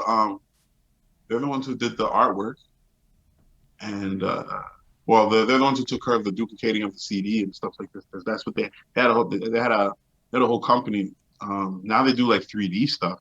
3D. Man, I seen a thing on this guy on his IG. It's like a booth full of cameras. It's like 3D freaking. Yo, man, I don't even know, man. It's big. It's big. There's cameras everywhere. I like that. But yeah, they were the ones who did the album, the duplicating and whatnot. There was a lot of different people behind the scenes, but like just the entourage alone was like 40, 50 people. But the entourage plays a role that I think a lot of people forget about, especially the socially awkward weirdos like myself who don't usually play nice with others. Street team! Who gonna put those stickers up? Who gonna put those stickers the up? entourage is key. That was one of the biggest things that you needed because like you're showing up to a place and you're showing up to a place. Like Facts. you know, like people knew. Like there was an Escalade that had the RBR in the back window. That's what the man who ran the whole company. That's what he had. And so like anytime this truck showed up, you knew that like okay, there's gonna be more people showing up soon. You know, like it was always a thing. No, but even to the other side, what it tells a venue is when this artist shows up, and this is where people may not understand the how many people can you bring question. It's how many drinks is that venue going to sell that night? Because you don't get it. Your only value as a performer is how many drinks that venue sells in the eyes of the venue, how many tickets you sell in the eyes of the promoter, how much, merch you sell is on you. And then you can negotiate all these things, but part of why I don't perform is because I don't think I could sell 10 tickets right now. I still don't. Maybe I could sell 10 tickets now. Maybe if I hustled a little. You right now, you would be able to sell some tickets. Not like not like that many for real, because it would have to be like the right environment, this, that, the next thing, and then maybe I'd still get like 15 people. I'm being like realistic. I don't think that many people. That's I hear what you're saying, but now throw your 15 on top of another artist who would bring 20. And then throw that 20 on top of that 35 people on top of another artist who, you know, like. Dude, I just, like, so there's other sides to that conversation where it's like, nah, I don't even think so. Because I've seen people who, in theory, should be able to bring people, not be able to bring people because people just don't want to go to things in these venues with the drink prices. Right now? Not even COVID. Yeah. I'm not like, yo. Well, even before COVID. That's why I left Montreal. That's why I moved out. I was just like, you know what? I'm tired of doing things here. I wanted to go and, like, expand. That's literally what I was just like. We threw a show, and it went really well. We threw a next one. Like I brought some people down from Toronto. We threw a next show, and it was just like it went okay, but we didn't have that many people that came out. It was different. There was a couple other things that were happening that night. It was just like, you know what? I want to go. I'm tired. I want to go. So I left. But even like I mean, I don't know. There's just like there's so many angles to the conversation, but like I feel like at the end of the day, I do not believe I could sell that many tickets to a in real life event. Maybe I could do a little damage if I do a good digital campaign for a digital event. I agree that I could maybe do something with that. You would, yeah. But in a digitally, real life, you would kill it because of all the other things you do digitally. But in real life, I don't actually know people in my personal circle who want to go to this stuff. So it's like, no, my friends don't do this, so they don't want to go to that show. And my family doesn't do this, so they don't want to go to that show. And all my colleagues, they don't want to go to that show because they have kids and shit. And so it's like, I don't know where to perform unless I go through. Last year, before, like during COVID, I was going live on Instagram on Mondays and then going live on Wednesdays on Facebook. and just making beats on live. I watched you one day. And I got a lot. I got quite a lot of people. I didn't even. I wasn't expecting the amount of people that was watching me. I was not expecting. I was just like, you know what? People tell me that like, yo, you should just start to make beats on live, and I was like, you know what? Okay, fine. You know what? Let's do it. And I just started to make beats on live, and people were like, yo, inbox. Like my DM was really bubbled up at that time. Okay. Okay. I was okay. I could tell you that I started talking to people on lives and my inbox bubbled up a little more. Yeah. Straight up and down. I didn't know that was like not just, you just don't know what is possible until you start doing it. Then when you start doing it, you're like, oh, okay. I think we just underestimate what people want to watch. Like, yo, I was talking a lot of shit about, yo, go write songs live on the internet. But in the back of my mind, I'm like, nobody fucking wants to watch this. I hope this works. So I go live, and people watched it and were like involved in shit. And I'm like, wait, what? Okay. And so now it's what I do. It's just like I just do it. It's a thing I do. Because people, like, sometimes nobody's there. I still needed to write that shit. It's like I had to do this either way. But now I guarantee almost 2,000 people get a notification, except for when they don't like me, that says, Holden Stephan Roy's going live, writing this shit, like, all the time. It's true. It's fucking crazy. It's true. It's always the smaller things that you don't expect to make the biggest impact. Yeah, like, I mean, I don't know. I'm not even saying I'm good at this shit. People do not think I'm tooting my own horn. Believe it or not, I have perspective for where I'm at in my journey, and it is still quite some time for me to go. I look at him Metikulus, and I understand why he's able to make the connections and moves he's making, whereas I'm more like, I mean, I'm like not quite there yet. I'm like getting there. But I like to think of myself as a dude who just connects dots. Like, that's part of it, is that, like, yo, you went around the city and you met like a million jillion peoples, and so you're able to just list like the fucking entire credit production line that was involved. Yo, shut up Moose Harris for the follow.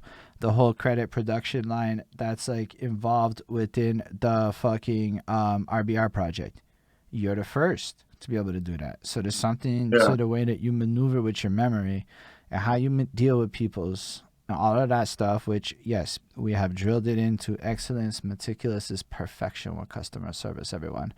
But, like, I'm having fun with you. I'm sorry. I can't help it. It's too fun. It's too easy. I know. But the thing about it is that that's what makes most companies so successful. Yeah. Customer service. A fact. Yo, you call Walmart. You call Walmart with your bill and your warranty and all that shit in place, like, yo, they're dealing with you. That's fair. I've never done that, but I was like, Walmart also. But even like the greeter, just think about it. They have a person.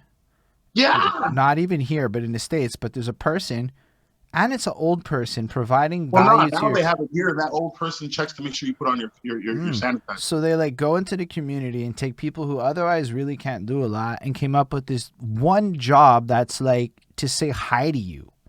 Like, that's kind of gangster. Who's gonna disrespect and to an old lady who's just saying hi? Yo, you know how cold you have to be, bro? Nah, but like it's they do have great customer service. The prices are so clear. Like, everything is not hard.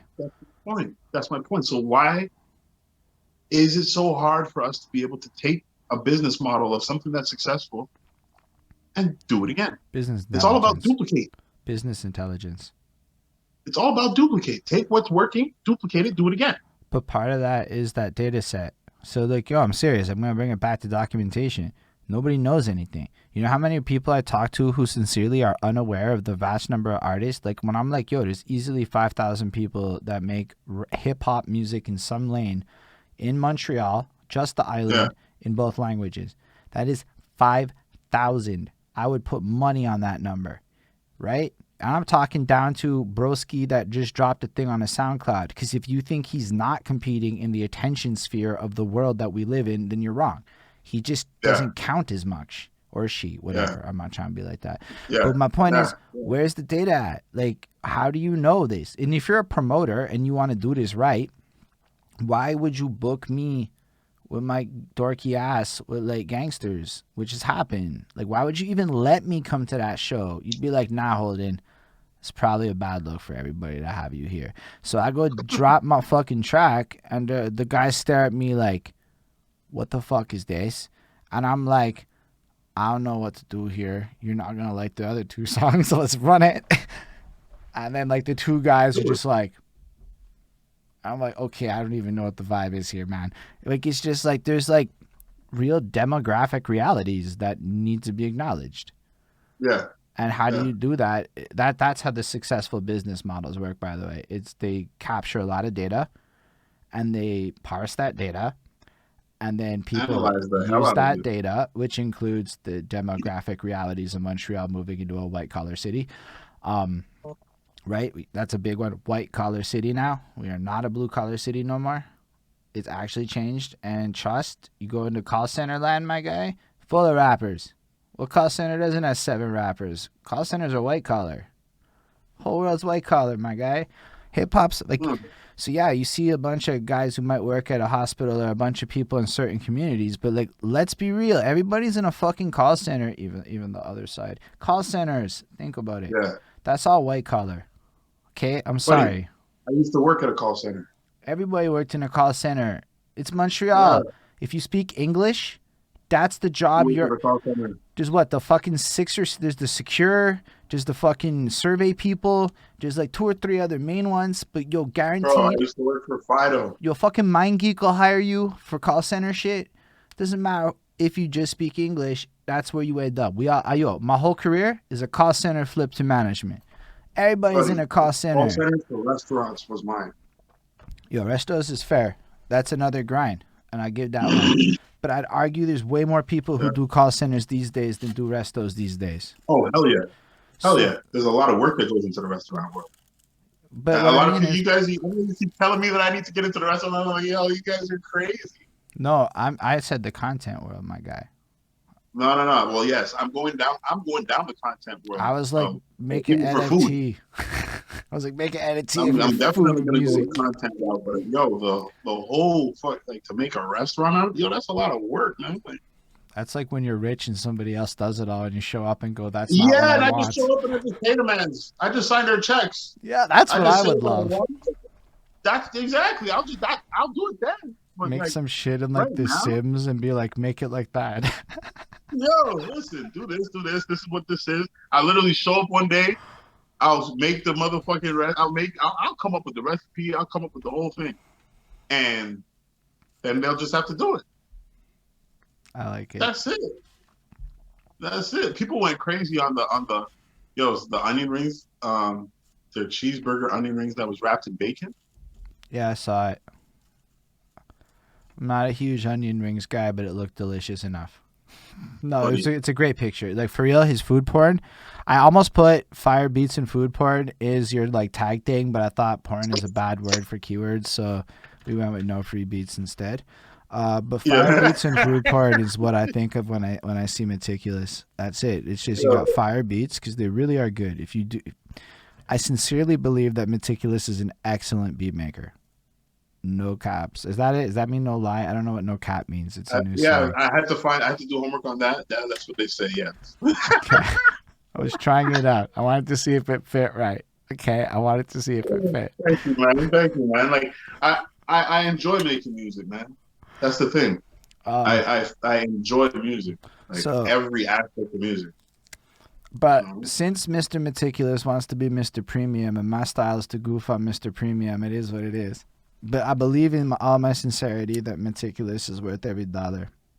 And I don't say that lately. I think the man knows a lot, and so I have fun with it. But yeah. All of our convos are all fun, though, man. Straight up. Like we talked about the Fitbit. He was game for it. Yeah. I'm like, he saw where I was coming from. And I'm like, that's good data and man things. Now I'm like, buddy, I've changed up a lot of stuff. Like, I'm on my water flex. Like, I'm like focused on I'm like realizing that real life is coming back in the next 6 months to a year. Let's be real here. And I should probably get into shape a bit before then. Like really get back on my lose weight grind, because otherwise I'm in like this bad situation where like, yo, somebody's gonna be healthier and somebody's gonna be younger. And these are two Yeah. realities we have to fight, man. And so it's like, yo, Yeah. you're in like eye shape in your 30s, my guy. You got dad appeal. Don't have to stress for the rest of your fucking life.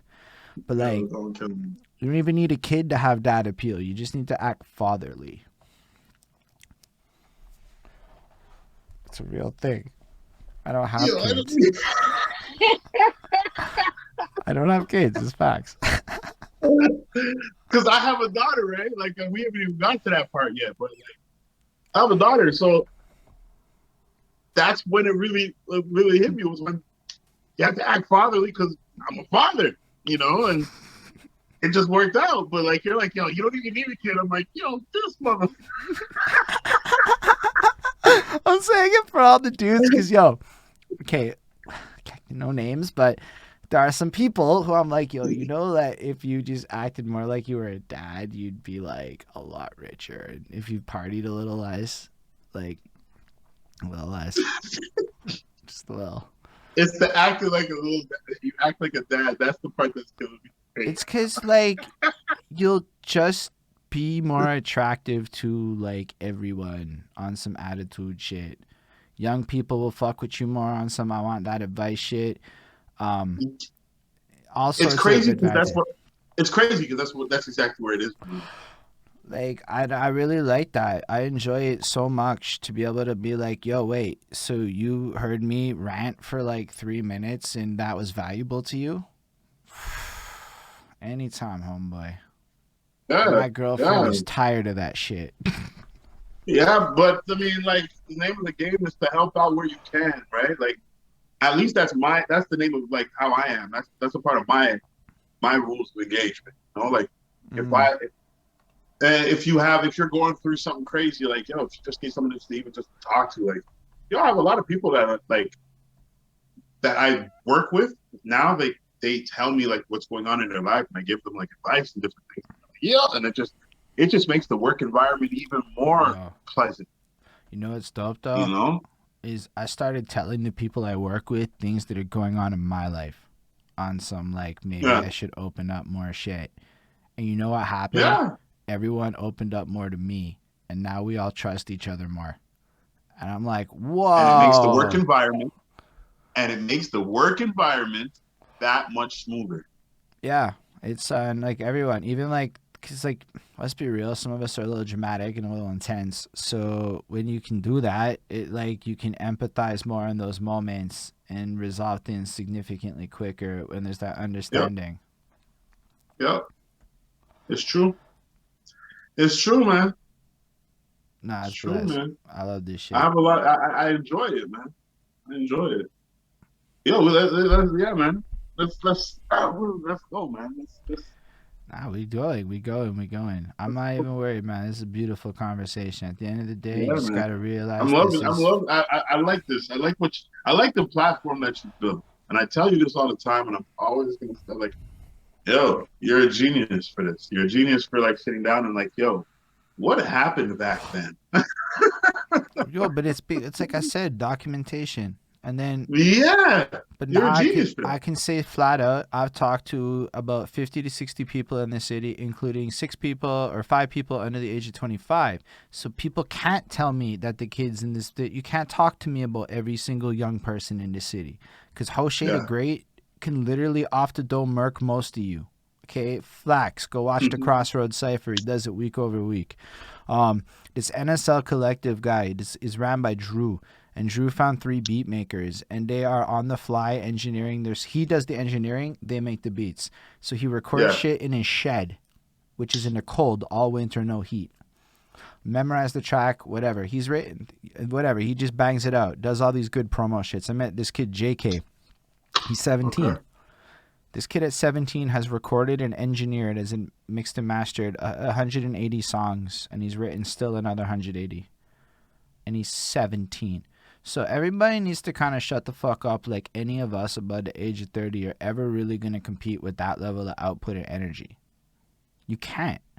So we need to adapt our realities and like do something different here. Maybe like foster an environment for the kid that it can record 300 fucking songs, right? Can you write 300? No, he's 17. He's not playing Minecraft. He's literally putting 10,000 hours into his craft before he turns 18.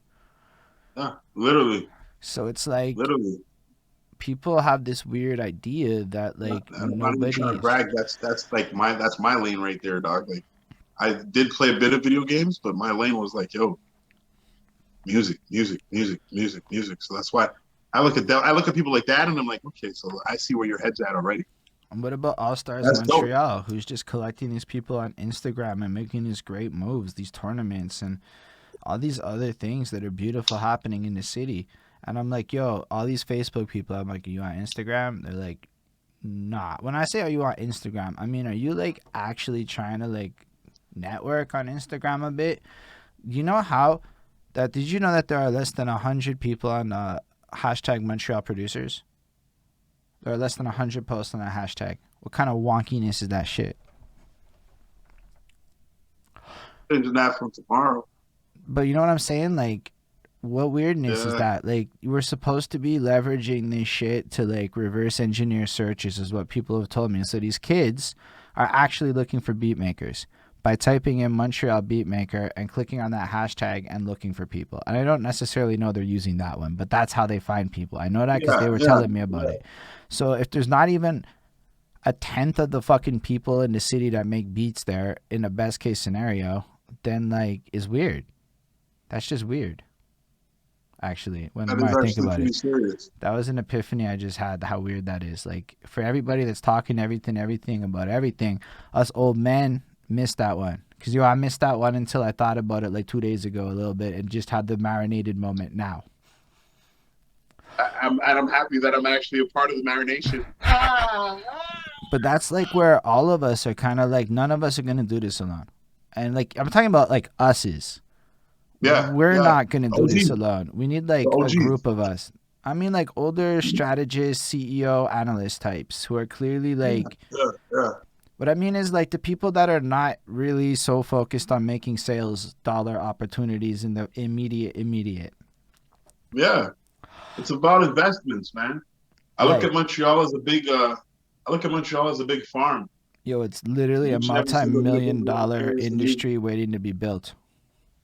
Literally a multi-million. Yo, what's up, Golden Coast? Golden Coast is a ridiculous producer. He's what, like young? I think you're young. I could be wrong. He just know him from Hoche. Hoche's 20, so I assume Golden Coast is in that age group. The fuck do I know? Ridiculous producer. You know how I know him? Because Golden Coast threw it on the Crossroads Cypher, and then Metikulus threw in. So you guys are on a flyer together. I'm just throwing it out there. So like that's the facts. I be seeing that flyer grow. It did grow. It's 19 producers. He's 22. He is 22. So imagine if Golden Coast at 22 links up with Metikulus, the fucking magical knowledge guru right now, and y'all collectively work on your engineer chat that you were going on with more nuanced shit. You know, like how do we make that happen more? How do we bridge the gap? Zoom. That's part of it, but we need more. And I don't know because of how COVID is. No. I mean, we need a layer above that. How do you organize the Zoom calls? Oh. Okay, if we don't solve that problem, my guy, and we don't have this shit, like, yo, and it has to make sense. Like, don't stick me with the trapper. Like, y'all could be like, well, nah, I rap about work life and seriously middle class shit. Yeah. I don't rap about like drugs. So like if you put me on stage with the audience I've cultivated and then you throw on a guy right after me that's talking about some trap shit, don't get me wrong. I love the trap shit. I'm right there with you.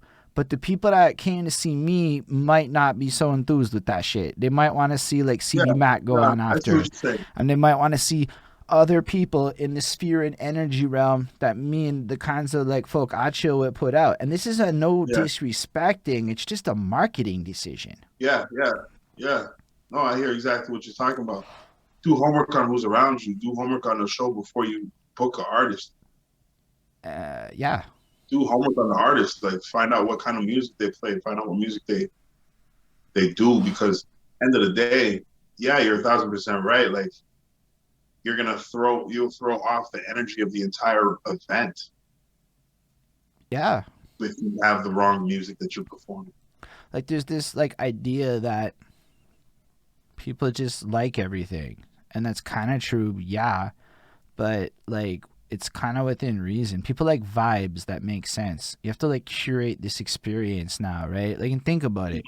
Everybody's impacted by influencers. So, yo, your live show is not an experience. If it's not a lit experience, you're not going to gain the brand reputation that you need to get those people to want to come back a second time. There once was a promoter who threw an event, and he's throwing many events in Montreal and flexes on it. I went to his show, and one of his homeboys dissed me to his face. I paid $10 for the show, and he didn't do nothing about that. And I was a little irked. I never went back to one of his shows for the rest of my life, and I don't think I ever will. It was his responsibility to manage that situation. That makes perfect sense, though.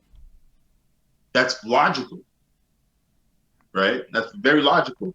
Like I've had similar situations where like I've worked with different people, and when they're giving credit to different people who were involved, like they would just omit. I'm like, oh yeah, cool, and I just salute, and there's no hate, no disrespect, but it's just like I can't work with people like that, you know, like.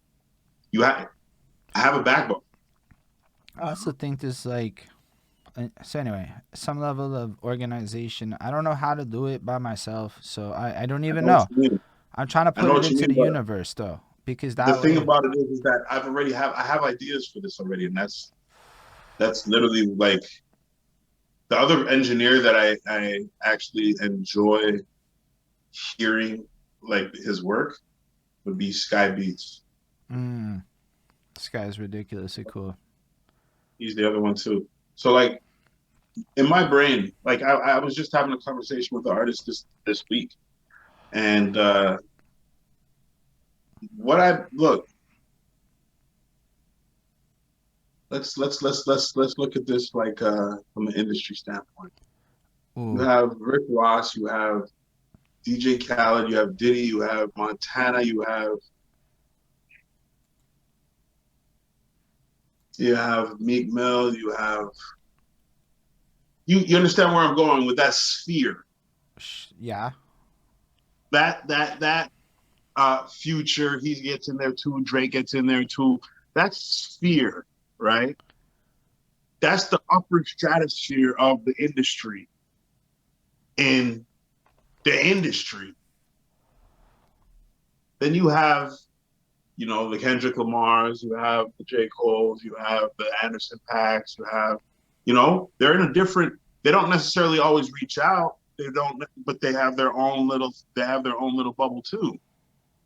What's missing in Montreal is what group do you, it's not to say like, yo, this is your clique or this is your, but like. So I thought a lot about where you're going with this, and I kind of agree. So the one thing you understand what I'm saying? I don't want to call it like, yo, this is your like.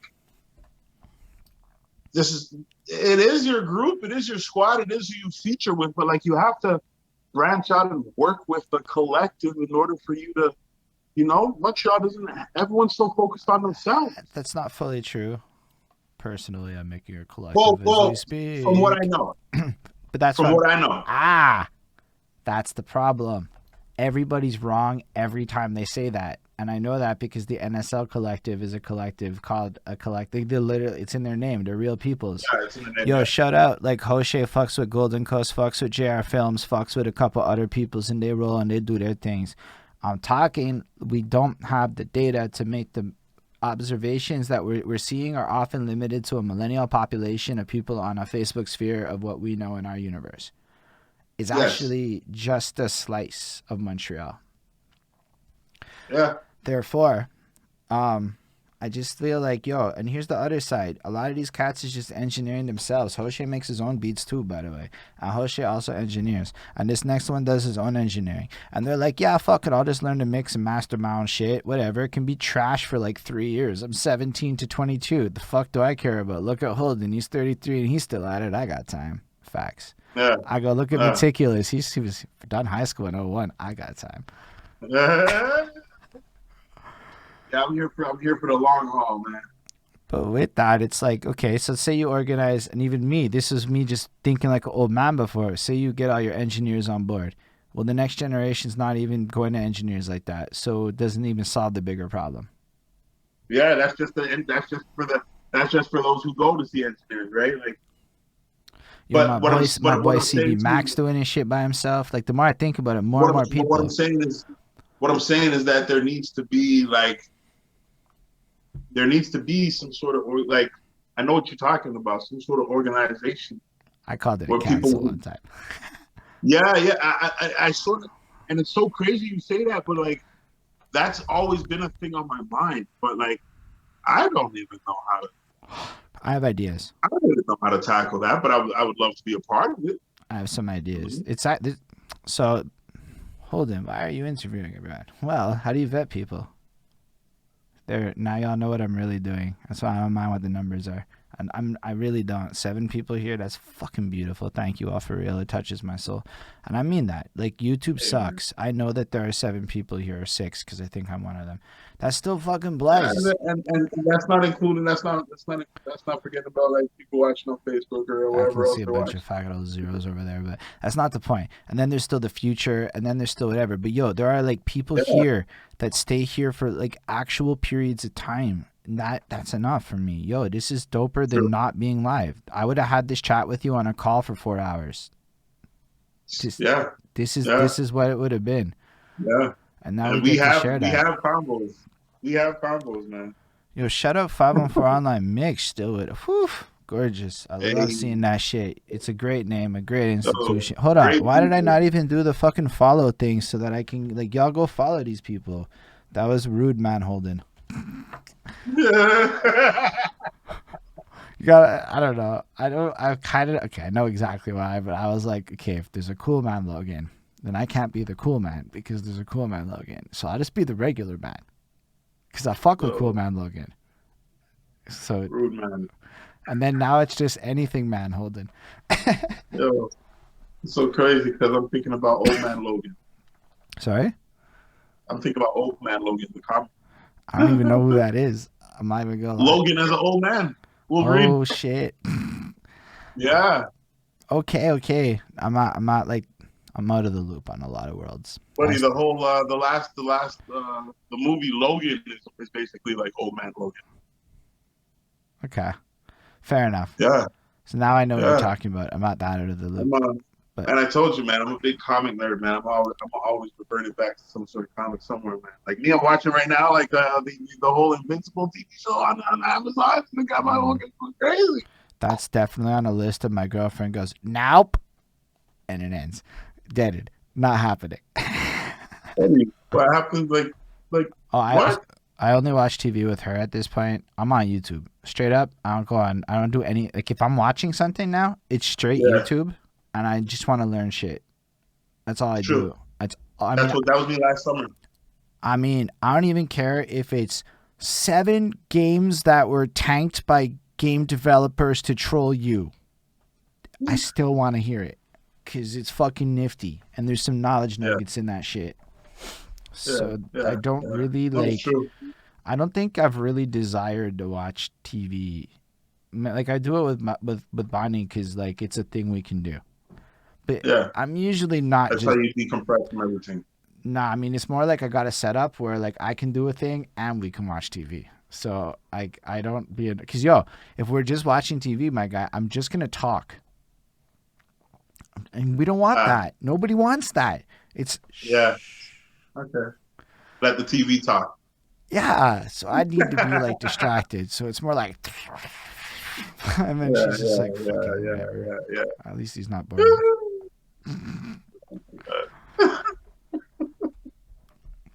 Nah, but fair enough, fair enough. This is a great chat. I think we need to have more chats like this publicly where we're fucking candid without saying stupid shit. Yeah, yeah, but I mean, yeah, but you know, there's a lot to be said, you know, a lot to be said. A lot, man. I mean, I have okay, like I'm not even gonna lie. I got a video series I'm planning that's gonna look at data and money and playlists and analytics and what I see when I look at graphs. That's it. It's just what Holden sees when he looks at the graphs. I'm gonna call it follow the money and just what I do when I determine ROI. You know why? Okay. Because I think that knowledge might be interesting to people. I think that if people saw graphs and numbers like I did, it might be a fascinating way to start certain conversations. It can. There's a lot of people, for example, myself, through the marketing. That's definitely what I look at. I do a lot of my marketing through like Facebook ads. Mm. While most people are they, you know, they're on Facebook.com. I go on there sometimes. I go on there through my phone. I use the app, yeah. But when I'm on my computer, yo, I don't use. I'm on my business.facebook.com. Yeah.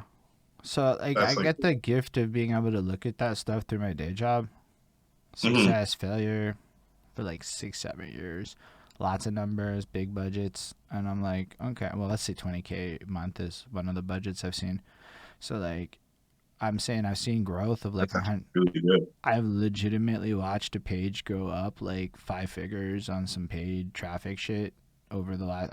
My job is to manage 3 Ukrainian calls agents who are my social media reputation team, and we are like the crisis firm of my company for public relations. Like that, I don't. We are not customer service now. That's what I told them. They're special because they are, and that's what we do. So like. I'm Oh not wow. saying I can do what you can do because I really can't actually. I can't really come up with the way to do the paid ads right. It's not really my forte. I'm the guy that works with a guy like you to make shit pop. Yeah, yeah, And yeah. No, that's I think that was just a course that I ended up taking, right? Like I was just like, yo, COVID's here. I need to learn something else, nah, you a and I hustler. just said, okay, learn Facebook ads. This is going to be something that everybody, bro. Anybody who sells anything online, they'll Um, need somebody who knows how to market. knows how to sell. I know how to market. I'm terrible at selling. Yeah, yeah. Knows how to sell. Knows how to throw different fishing nets to be able to gain sales. It's more than that. I feel guilty about it. I know how to do it, and then I'm like, no, but I don't. I can't charge. I need somebody that's like, you should charge people, because I'm not. I don't do it. It's not even. It's like, nah, it's all free. Everyone gets Buddy, gifts. buddy, Metikulus.marketing.com. I mean, I know how to do the marketing. It's more like on a business tip front. It's more like, nah, just the way that people like to do a paid campaign. You have to be in a mind frame to write that copy to make it effective. To like, so the problem Yeah, is like, I just, nah, man, I'm gonna go yeah. do the other shit. I'm gonna go get that 1 star review and flip it to a 5. That's what I do. No, well, you see, that's the thing. Like, ad copy is very important. Yeah. Ad copy is very important, man. Like, that's like Okay, crucial. let me frame it again. I'm the guy that knows how to answer the comments on your ad to optimize your conversion rates. Yeah. Okay. Very different thing. Not the same. You Yes. guys are actually really bad at that, no offense. Yes. And Yes. so I'm like, nah, you can't do that. Once I run a campaign, it's like boom. Now it's up to. I basically let, like, for example, if it's like if I'm running a campaign for an artist, um, I leave it up to the artist to answer the questions. Like, Big bro, mistake. you're getting all of the notifications. Because what I do is this: like, I take the logins and I do everything through their account. All right, so here's why it's a big mistake. I've tested this a few times. I'll comment on some paid ads. Why? Because it's actually good. Comment on your friends' paid ads. It helps them get reach. It is really helpful. And I know this on some like whatever. Just comment on your friends' Yeah, paid ads. Like your friends' paid ads. Fuck their non-paid ads. If you really want to help them and you see their paid ads, comment, like, but don't click. true, true. If you Because you're not click gonna on go that buy. ad, you're gonna Yeah, hurt that's them. what they're selling.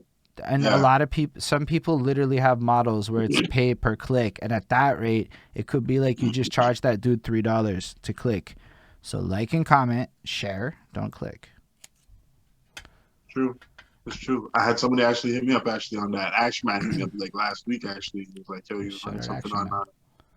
yeah, he was on IG and he had something not an ad, but it was just something like, yo, go comment on this. And it's but also okay, but the other side of it is sometimes I get like 72 hours later a response. My guy, if it's more than 24 hours, you fail. That's a Holden metric. How is it taking you so long? Is your fucking paid ad? You should be engaging with me. My personal ads when I'm running them, yeah, I'm responding, bro. Even to ones that even like I might not respond to like the really like the trollers, but like I'm responding to like the honest, the real motherfuckers. So like I'm really good at creating engagement in a safe way. Okay. So you kind of know if you can dance with a troller and you know where the line is. I know exactly where the line is. I'd never cross it really. Yeah. And I know how to whatnot. You can kind of play with a lot of these things because it really is okay to answer a troll on the condition that you say a thing that everyone else is going to agree with. Yeah, that I agree. And I do that on Facebook all the time. Like I post that, I get a lot of comments and traffic. Yo, Metikulus, I know you know how to do this. I meant salespeople in general. But like... Oh, yeah, well, yeah. So yeah, like, I understand how sales works. But like oftentimes, so yeah, I've always done the other thing. So people would do the sales and then Holden was the guy to keep your money. You needed me. Yeah. Because you're losing your fucking commission without me. You had the hard cases. You brought in me. I'm like your top seller in a field that really doesn't value. Like, so like when I'm there, it's like salesman makes big money. I kept that sale. Without me, that's gone. True. But the reward was never the same, as I'm saying. Make them win, though. Nah, but it brought me to a place where I answer virtually every YouTube comment, every Facebook comment. I do that right now on YouTube anytime we drop videos. Like, for example, for Philly or things like that. That's exactly it. Lindell Williams comments on everything. The other day I had comments everywhere, like all comments. 30 comments just from one guy the other day. 30. I swear, I counted it. It took me like 40 minutes to answer all of his comments. Ismail is laughing because he knows exactly what the fuck that is. But yeah, no, because he for him it's a game. And then he'll like nudge me later and be like, I got comments waiting on you. You got comments. We'll get them. He pays me. He pays me on the Patreon. Wow. So if you get the customer service on lock, you can get that recurring billing money where you'll never get the commodity money. There's that. The fact that you have good customer service is the biggest reason as to why other people get referred to you, because the word of mouth is like a very powerful thing that's kept me afloat all these years. That's the only reason people are doing interviews with me. It's this like co-sign shit that I find out after the fact is actually happening. Like Travis Bryant co-signed me to get like Don Dada wouldn't have done it if Travis Bryant hadn't said yes. And a few times this has happened where people have flat out been like, yeah, this person said yes, therefore I did it. Yeah, straight up and down. I saw you did the Don Dada. I saw you did Merker. I was like, okay, yeah, you did a few of the people. Then like, yeah, I'm with it. That's literally why I said yeah. Just to answer Ismail, yes, the most popular thing to have at work to like calculate your success and health of your business is called a Net Promoter Score. And the question behind a Net Promoter Score is how likely are you to recommend your product to a friend on a scale of 1 to 10. And if it's below a 9, you fail the point. So you're trying to have a ratio where you have the highest number of that. The most important thing in this world is word of mouth. Nothing else counts compared to word of mouth, because here's the thing. Slim Jesus is the case point of what word of mouth did. Slim Jesus went viral, and then Slim Jesus went viral a second time not long after for failing to perform. Both of these things were the result of word of mouth. Virality is a word of mouth move more than it is an algorithm move. Nah, that shit that got shared 40,000 times. You can't that's not an algorithm. That's you got people with some shit that made people fucking share. Yeah.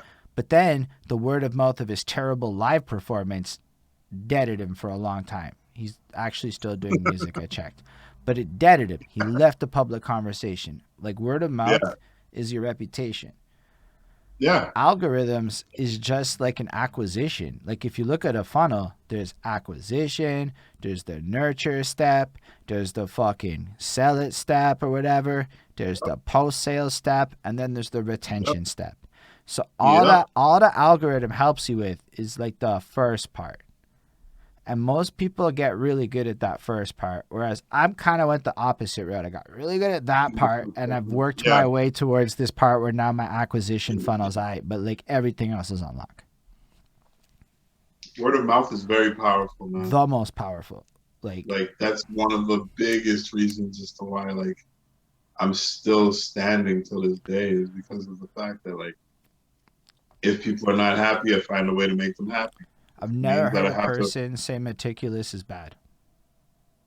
That is something I remember. Oh, word. Yo, for real. Like, no, I mean, I pay attention to that. Not everyone has a clean reputation. And that's the facts of it. And why word of mouth really matters is because while I won't ever reveal the details of the private side of these conversations, there's almost always private sides to these conversations. The stuff that never makes it to a camera. And names definitely get dropped in those conversations. And it's always in the strictest confidence and like you got to be careful about this person tip because we do warn each other. And therefore, word of mouth can blackball you.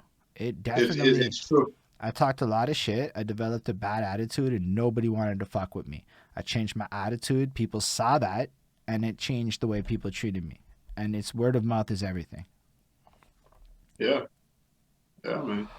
I try my best to make sure that nobody could talk bad about me, man. Like, nah, nobody. It's like, you know, it's not to say like, yo, I need to be liked by everybody, but no, I don't care about that. I just need to be respected by those who matter. Ooh, that was the most bar shit I've heard all month. I don't need to be liked by everybody. I just need to be respected by those that matter. Yeah. Bro, that's it. That's boss talk right there. That's some like... Yeah. And I'm not trying... There are people that I know matters, and there's other people that I don't even know, but they matter. But I just know that I need to make sure that I matter to the room. I think, yeah. And I just, to me, like, legacy is important, too. Like, people remember you, right? Like, they remember what you do to them at an anecdotal level in a big way. And after years of, like, not being nice to people or at least respectful. You don't always have to be nice. You can be completely unpleasant but still be respectful. That's exactly it. And that's why I don't let nothing is personal. Nothing is personal because if I meet you, chances are it's for business. So now it's a business transaction. Now it's a business. I'm not sure that I'm old enough and wise enough yet in my maturity of emotionalness to be quite there yet, but I'm certainly on my way. I certainly am. It's a work in progress on that one. Yeah, well, no, the ability to read that in people, that's definitely that comes with age. The ability to not take things personal and to get over it is something I can do 100% of the time, but how fast I can do it is always up for debate. And sometimes it can take weeks. Yeah. Oh, no, me, it's like almost instantaneously because I'm just like, I don't know this person from a hole in the wall. And it's nothing, and again, it's nothing personal, but it's just, I don't know them. So it's the same way how they don't know me. But sometimes they'll say some shit and just gets in my head and I just think about it. I don't know why, And then I tell people the same thing. Like, again, I have different people around me who like react differently to different situations and scenarios. And I'm like, yo, you don't have to even react. Like, matter of fact, you're overreacting right now. And I'm not even trying to, and I never even try to belittle how they're feeling.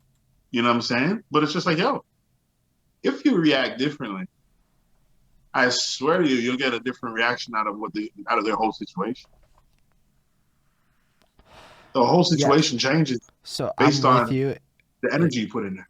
Big facts. And personally, work in progress. I am very Yeah, sensitive. Is something I have to yeah, but admit. that comes with age, right? That came with that came with You knowledge. know That came what? with how I'm life, not argue. It might come more with your you kid. know, This is where the you you know. have a kid, and I don't think has probably given you a deeper perspective for things that I have not yet achieved. And I would argue parenting does that to a person. That does that's probably a big factor. That's probably a big factor. I do know that after my daughter was born, that was the switch up for me. She was born. I was 25 Talk it. when she was born. Talk that daughter shit. That's a weird way to I put was it. 25 when she was born. I was it was a process, man. Like I thoroughly enjoy fatherhood, man. I would, and she loves the fact that I'm her dad. You know, just last week she told me I'm gonna last week. Then we're gonna go right back. Last week she hit me up and she's like, "Yo, Dad, I have to do a school project on an artist, and I want to do it on you."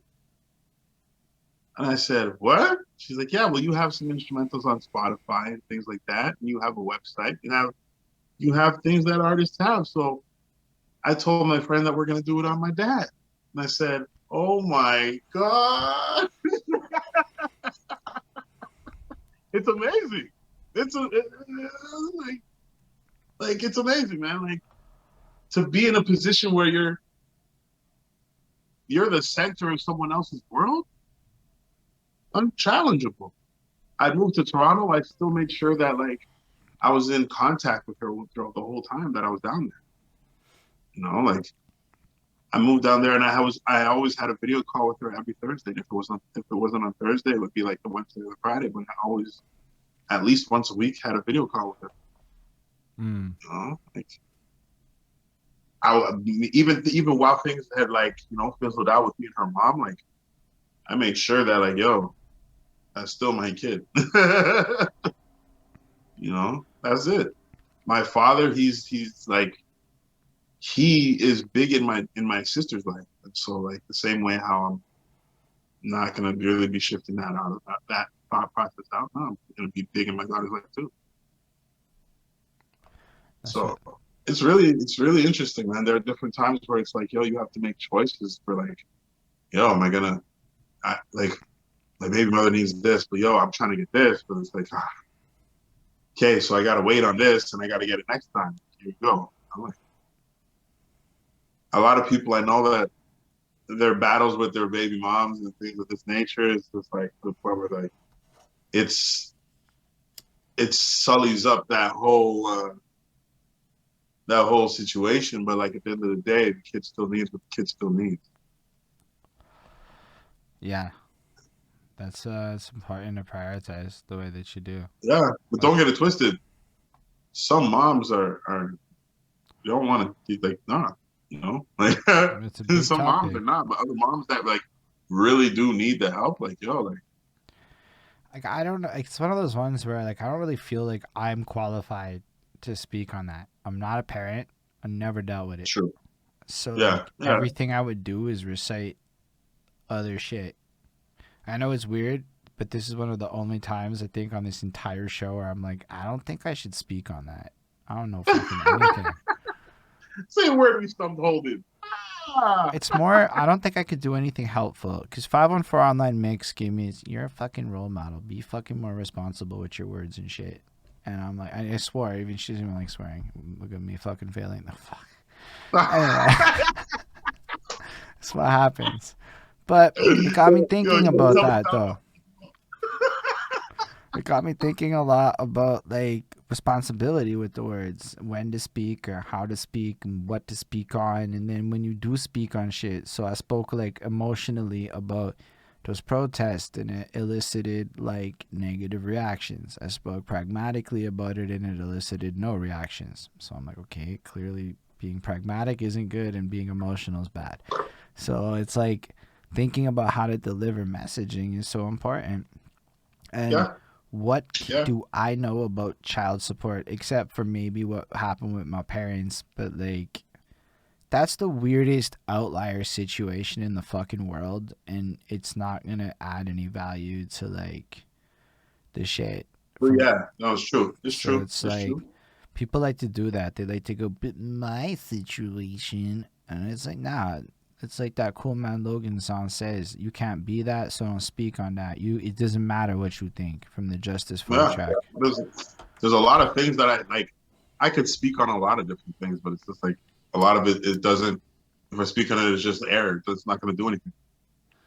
You Off know, it. it's just like doesn't make any sense. So it's just like, okay, well, So I can, these little 1-2 gems, they actually are going to carry value, they carry weight for different people. You know, like but it's like, you know, you just got to just pick and choose your battles, man, it's also like all sometimes the you'll see I time. shut up a lot, and it's because like, nah, these are times when there's nothing I can contribute to this conversation, but I should still be Yeah, hearing this conversation.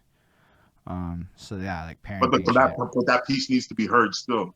So you're just like, yo, just speak the piece. That's it. You So like, I don't know? know. I Yeah, appreciate it because it yeah. also like, yo, Busta Rhymes wrote that song about the other side of the kids on his last album with regards to child support and things like that. It's really nifty to listen to. So like, there's examples of art that can comment the other sides of the things that I can say were like nifty, but like, the fuck do I know? Yeah. I'm lucky. Like I'm in a blessed position because like me and her mom, we're very like we have conversations like we speak. So like I never had to go through the court process. Mm. Never had to go through that. Thank God for that. But still the way that everything plays out is just like hey, whatever life is life does. You just got to roll the punches and just go I and definitely, grow. I've definitely seen the stress it adds into people's lives, and I Oh, can I only know. Yeah, imagine that the stress makes it harder to make good art decisions. buddy. I'm lucky that I'm lucky that she understands what I do. Like I'm lucky because Mm. I know that a lot of people are in their own headaches and their own. They have subscriptions to Tylenol because of the different things that they got to go through. You know what I'm saying? Like I'm lucky that I don't have to go through these things, man. Like I just I like what you make said sure there. that like She understands what I do. That was one of the biggest yeah, knowledge nuggets you dropped. That one I relate to. yeah. She understands what I do. She knows what I do. Sometimes it's really good times. Sometimes it's like it's like hurting times. Like when it's really good, like there's everything. There's bread, like I do, But if there's not, like it's like you just gotta wait a second. And she understands these things, you know. Yeah. So that's why I say like I'm in a different predicament than most because most people it's just like it's they like not to point fingers, right? I'm not saying that it's always the man's or I'm not saying it's always women, but sometimes like some situations the man could be in a predicament where So he the youth is are saying disrespecting her. this is why we should just say they. Huh? The youth are like, this is why you just say they. It's simpler. Yeah, And I'm like, yo, the yeah, youth are smart. yeah. No disrespect to nobody. It's just one person disrespects the other person to the point where there's animosity. And now that there's the kid involved, it makes things a lot more sticky. You know, if And everyone was just more honest and truthful with what's going on in their lives and what their intentions are, then you would have a lot less headaches to deal with. including in music. Exactly. No, I really like what you're saying. I think it's really Uh, important stuff. it just makes sense to me. It just makes perfect sense to me. Just state what you're there for. State your business. When you went back in the day and you were going to a new town and somebody at the border was like, hey, well, who's that? State your business, or else you're getting gunned down. That's what it was. So Ah. And knights state used your to do business. the hand thing to like be like, look, my hand is not on my sword, therefore I I'm am not not a threat. exactly. I mean no harm. That's why we salute each other, folk. The original reasons of that shit. Well, I mean, maybe You this evolved. understand? So it's like, This is the yeah. no, this is like Yo, a army people, salute. Like somebody said that shit to me the other day. So this was like in an interview with this guy, King Canada, and he's like, you know what's interesting about you? And I'm like, no, because usually I don't when people say that. Right? Like it's one of those open-ended, it can go anywhere questions. But man's is like you were like deliberately blunt as fuck about like your intentions and what you were willing to commit to. And I respected that about you. And I'm like, wait, people don't do that? And I'm like, I don't know, I do it with everyone, so I kind of make people do it with me. But like, it turns out no, people don't do that shit. And I don't understand it at all. It's like when you're on a dating site. What's the fucking point in wasting time? Are you here to like date or fuck? Let me know. Let's move on. Yeah, like just state what you're here for. Don't mask what you're like what the goal is. You know what I'm saying? Like I have a lot of female friends and like they like a lot of them know I'm not there for like extra like I'm not there for anything more than just to be cool. You know what I'm saying? Like I don't want extra headaches in my life, man. I'm just trying to be cool. I'm just trying to be, you know what I'm saying? Like, I don't want no smoke from nobody, you know what I'm saying? It's just like chill. That's it. You're hilarious. You know, and that, yeah, man. If you, the moment you open that, the moment you open that Pandora's box, yo, you're in a whole world of pain. I mean, I've seen too much. Once you get to these ages that, you know, once you get older, you realize some things are not worth it. Yo, big facts. And then just on a time front, you start going, yo, what could I have done with that 5 hours? Buddy, you understand? Yeah. You understand? Sometimes it's just straight up is not worth it. It's like, yo, I'm just gonna focus. That's why like I've never really been one to like, not to say never go to shows. I go to shows from time to time, but like not too often because I'm not a drinker, right? So I'm not really going to like. I would go to support the people that I know, but like I'm not. I don't like to be in situations with like that. That's not me, man. I don't like going to shows that much anymore. Like even big shows. Like here's the thing. Like there's a lot of nothing. Like a lot of nothing. Right. The show part, mad lit. Yeah. So you know what? The only experience I ever had in my life that was not that, a rave. Club. This shit is just constant. It's not like a lot of nothing. It's a lot of everything. There's a constant slew of DJs. It's well organized. It's a machine. It just operates fluidly. The events are amazing. All of it. That's true. Even the shitty ones are kind of amazing. That's true. And this isn't like intoxicants and shit. I'm talking about the fact that from like 10 p.m. till like 10 a.m. they will manage to line it up and make it a beautiful experience. And there's enough shit on hand to like, I don't mean drugs. I mean like waters and energy drinks and this is and that's. And it's whatever anything that people need is available. And then there's couches and then there's like, you know, like it's a vibe. You sit down and take a nap. You don't want to do that, but like, but when you're drunk, other things you can do, other things you want to do on those couches. You know what I'm saying? Yeah, you don't want to do that, man. Yeah, man, that's basically it. But yeah, come back. Like, fatherhood is one of the greatest things that I personally like have. So I'm good with it, man.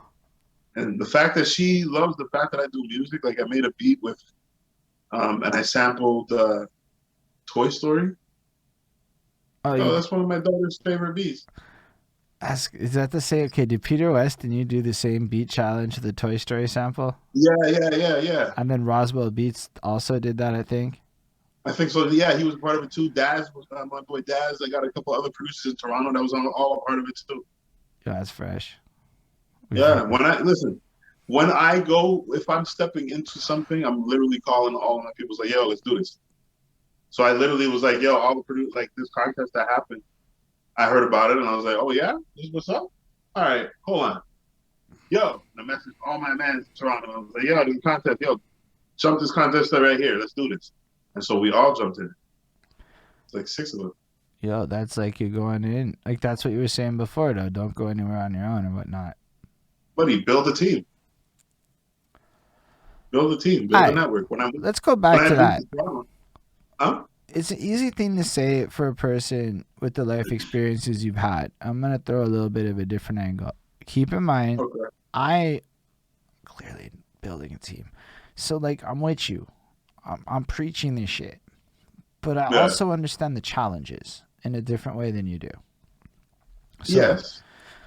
The issue is people hear a phrase like build a team and then they go, how? So what do you do to build a team? Like, what do you actually do? Depends on the position of the person asking.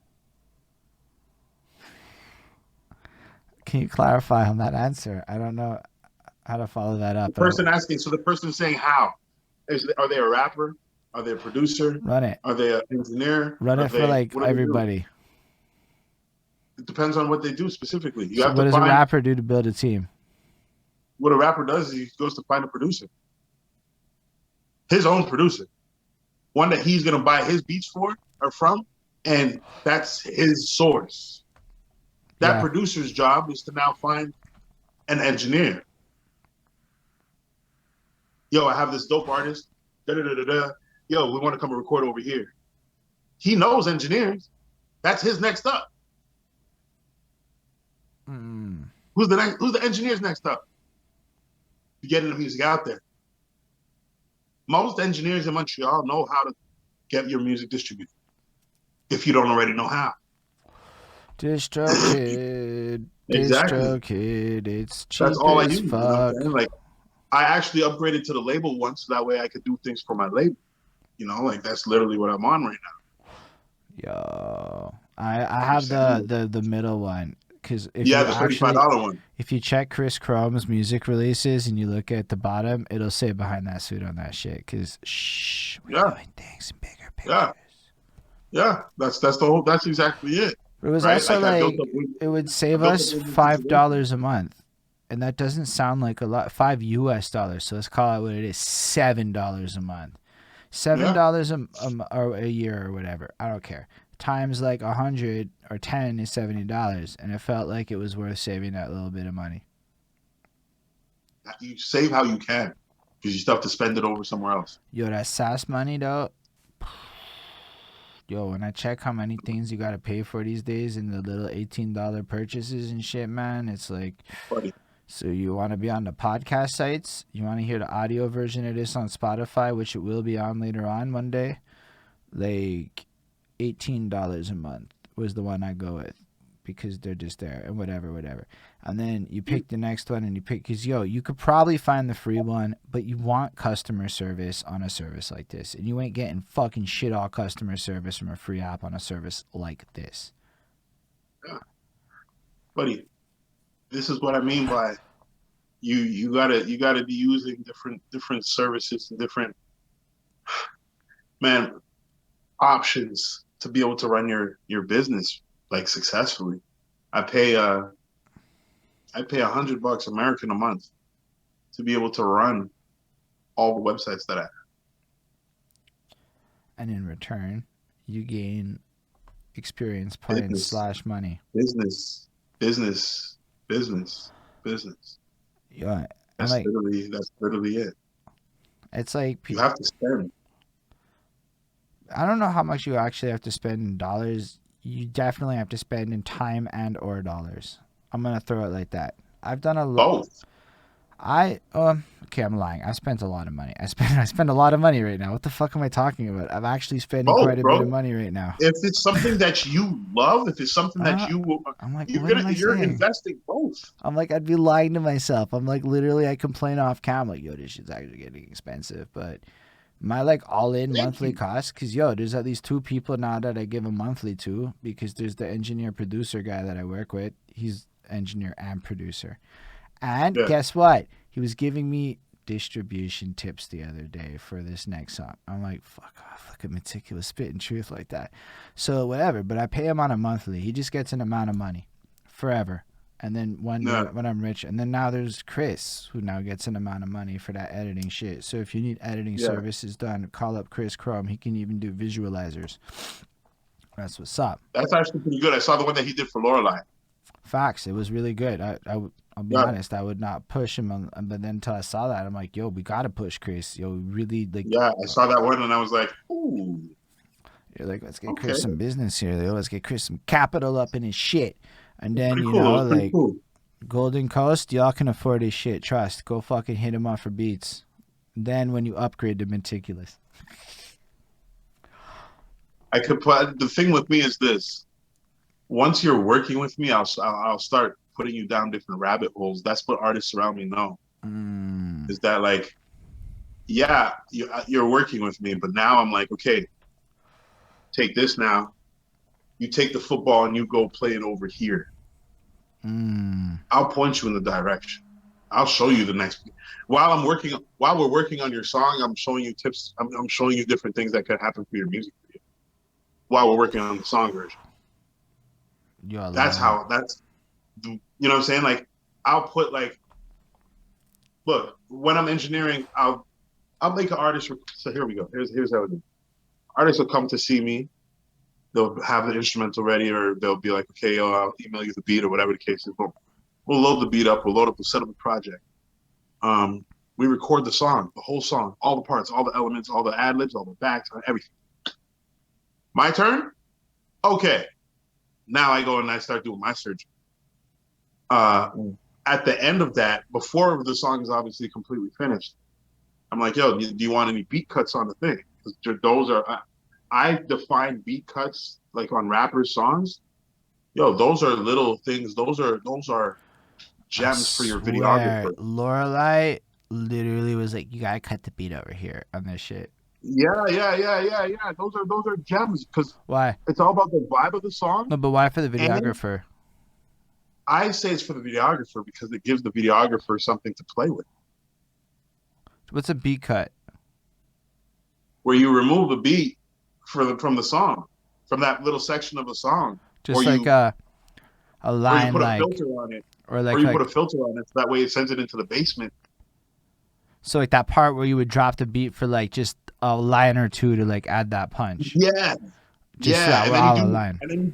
And then what I do is I'm like, yo, we gotta, instead of just letting the beat just start, I'm like, yo, make the beat stutter. Yo, make the beat like a record, like back to regular. Like I'll do all kind of crazy things, just so that way the videographer has more to play with.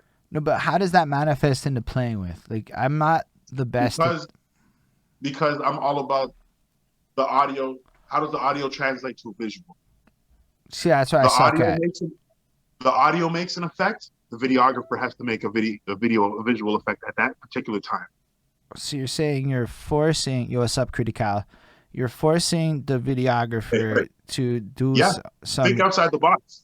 Because they can't just leave nothing there. Nah, and I tell that to every single artist that I work with. I say, listen, this little glitch right here, your videographer needs to think outside the box right here. And if not, go back and tell him you don't like it.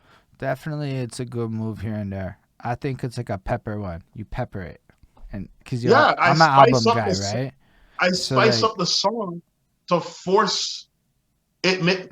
It's not necessarily to force you to think outside the box, but it's, yo, that part is pretty dope. I need something big to happen visually there. I need big visual effects at that specific moment. So you like really understand single marketing. Yeah. And I'm like mad into album marketing. Like the story of a project in a bigger way. Like that's my shit. Yeah, we can do that too. No, but what I'm saying is, so like as you're saying this cut thing, I'm like, man, max 3 tracks. In my head, I'm like, max 3 tracks. Like I wouldn't even want that shit on more than that. Buddy, when I send I tell people this too. I'm like, yo, listen, I'll put a filter, I'll put a part of the song where it's like through the telephone. So now it's like, yo, in your music video, yo, you gotta be like you're on a telephone. Like I hear you. Like, I'm like literally like playing out like the visuals. So I hear what you're saying in terms of this stuff. I suppose if it's more elaborate and more interesting than those 2 particular examples on repeat, and like there's a way to make a hook, like we'll call it a hook. We'll call it like a hook of some kind, like an effect hook, like effect hooks. Okay, now I'm with you. Now I'm with you. Okay. Not even on all hooks. No, I'm saying no, because a hook is not a chorus. I looked that up. Those two words are not the same. A chorus is any repetitious part of a song. So typically we use these words interchangeably. A hook is literally anything that's a hook. So if it's the first line of a verse, and it's like a hook, you know, I can't think of any good examples now. But sometimes the hook will be part of the beat. Like Like that's the hook. Yeah, yeah, That yeah. hamster dance shit. You knew what it was because that sound was like a hook, or like that. So hook writing is really about putting shit. So pop music is particularly amazing at pretty much making the whole song a hook. Motherfucker, yo, you're telling me about say words so that I'm a hook master. Yo, but for a singles game, I'm a underground album guy. It's like Okay. that isn't my favorite. It's more Yeah, like I recognize I need a 1-2 like that here and there. yeah, but that's what I'm showing you is that when producer makes a beat, he's just making the beat. Yo, facts. There is no, you understand? Because it takes the lyrics of the song to create that, to be like, okay, this sounds like this could have a nice little moment here where it's just by itself and then bring the beat back. Or this sounds like you would put this into a filter over here. Because I don't know, I love playing with filters, man. I like sending music to different places because people have no idea what's coming next. You know? No, I totally hear that. But you're an I like engineer, the so element of for surprise. you see like all the million effects and all the options on that front, Yeah, right?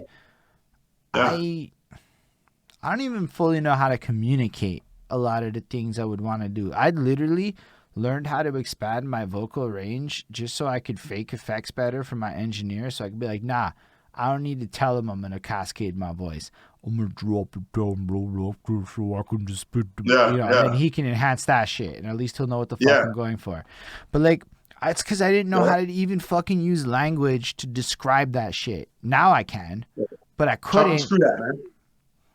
We're not supposed to use the screwed thing no more unless DJ Screw blessed that shit. Slash the lean is a bad association and the Houston Steen has moved it to like shit like chop not slopped and whatever. So Oh, hey, man, chop and screw the thing. I know exactly what they mean by when they say that. I'm doing my due diligences, okay? I'm just doing the diligences. Yeah, But I know, but because remember, I'm coming from the era where that was like a thing. no, dude, I have a chopped. I called it slowed, not chopped remix for one of my tracks dropping on April 28th. My guy, like I'm saying, we took the video out of the purple filter. Yo, my dude just did this, right? So, cause my dude did this, he called it Purpril. Alright, I'm like that's Liddy, bro, because it's the Liddy Bros that did this. So I'm like, fuck it. He took his whole like album, redid the videos with like a purple tint, made everything kind of look nice with the chopped feeling and everything. Daily drops and shit. I'm like, yo, that's actually kind of smart. And then next man's DJ Crystal Clear, who offers the service to this, was like, how can I get more clients? And I'm like, maybe do like a couple free ones for some people that know people that would want this. So they can, because all Yeah, he did was doing pop songs, like, yo, fucking Wu Tangs and shit. And I'm like, yo, I'm not gonna go listen to a Wu Tang song and be like, psh, I need that on my thing. But then yeah, I heard my dude remix his album like that, and I'm like, maybe I do want that. And then he did my own track, and now I'm like, yo, I thought this it's actually really good. Like, if you like the first one when it drops, you'll find out what it is on the 28th. You'll like this one in a cool way too. I don't know how to describe it, so I fussed with the whole thing. It was just the language that I got educated on recently. true. He just kills me, man. I don't know. I've always just called it chop and screw, and it's been like that since those They all times. kept, So, but a lot of people died on that. So the screwed oh, for part sure, is the association with the to the leans. lean. And so the Yeah. Houston scene is like, nah, let's rebrand it a little bit. Well, It's like chopped, not slopped or whatever. And I'm like, fair. I like that. And so he true. rebranded all this shit. And I'm just trying to be respectful to like the culture of what it is. Cause it's Yeah. actually, No, you're right. y'all don't You're understand right. how dope this shit is. This, like, they slow it down. And then as they go through, they're just like chop. And then your lyric will be like, so to be like, whatever. And whatever it comes Yeah. out. It's way better than what I just did. Whatever. Yeah. Yeah. And Yeah. it just And like, that chop will go exactly with the beat and all. Yeah, bro. Yeah, bro. Like, I trust me. That's what I like. I love that. I love that, man. Like I when they didn't know started I doing that did. to All About B's music, and then when Paul Wall and Mike Jones came out, and these guys started doing all of that, yeah, was it? Then they Nah, would reach back and it was crazy, man. It was crazy. Now you make me go down memory lane again. Holy. no, it's good. But yo, the fact is, if you want to even get that done now, it's doable. There's people all over Yeah. that do. Yo, my man's got this shit done on fucking Fiverr. On Fiverr. He found a guy and it was blessed. It sounds amazing. I'm That's like, pretty good though. and like, no, somebody hit me up and said they would do it. I can't remember who the fuck it was. Somebody's like, yo, I can do that shit for you. Like, yo, don't fucking go over there. I can do that shit for you if that's what you're like. I'm like, yo, so people in the city, I can't remember who it was. I'm pretty sure I would be able to pull it off like with ease. So like, I'm pretty sure. now It's I'm a lot not. of. It's just. I'm not saying Montreal should be going ahead and jacking this shit. To be fair, that's not really Yeah, where I'm I know going what you with it. mean. It was Yeah. more like, and actually the dude I'm doing is like South. He like the guy that did this for me. It's actually to help him sell his brand. So like that's why I was like, okay, it helps somebody. It's a cool idea. Yeah.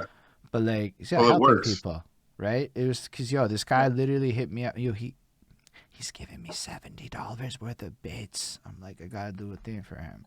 I don't understand why. I don't understand why. It doesn't make no sense to me.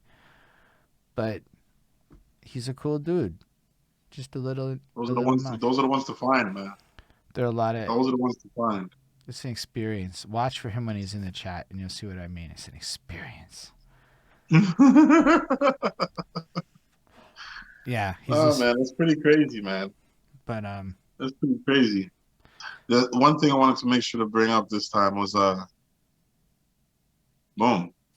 Have you heard of Factor? yeah, yes, I have. Okay. I really have. Okay. I So don't for know. those who don't, like, what Factor is they're basically a organization that just gives you money to work on your project, to work on your single. They have money. They have grants that's available to give you money for your album. They have grants that's available to give you Do you know for. how to do that? I am now on the jury for that. Huh. I don't really know what that implication is. Are you supposed to be I'm unbiased? basically one of the men who selects yes, no. I'm on the jury.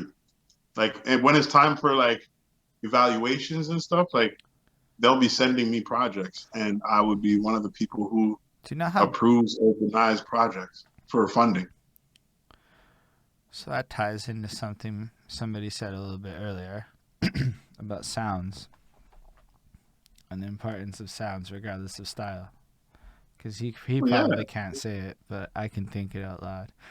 Influences and all can't be said because impartiality. Yeah. Metikulus is a very impartial guy. I'm just saying, it's not. Yeah. I'm just. Very. I'm allowed actually. to. I'm allowed to say all of these things. Yeah, very. And I'm allowed to agree with them. No.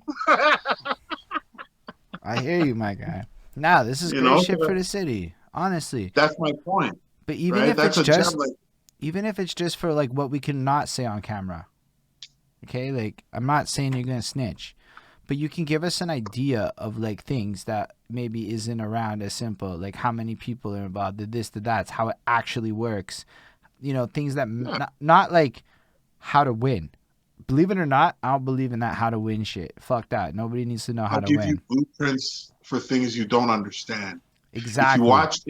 If you watch in the best way I could explain it to you is like this: Assassin's Creed. When you go to a new section of the map, you got to go and climb to be able to see that area. Zelda stole that from fucking Assassin's Creed, didn't they? Assassin's Creed.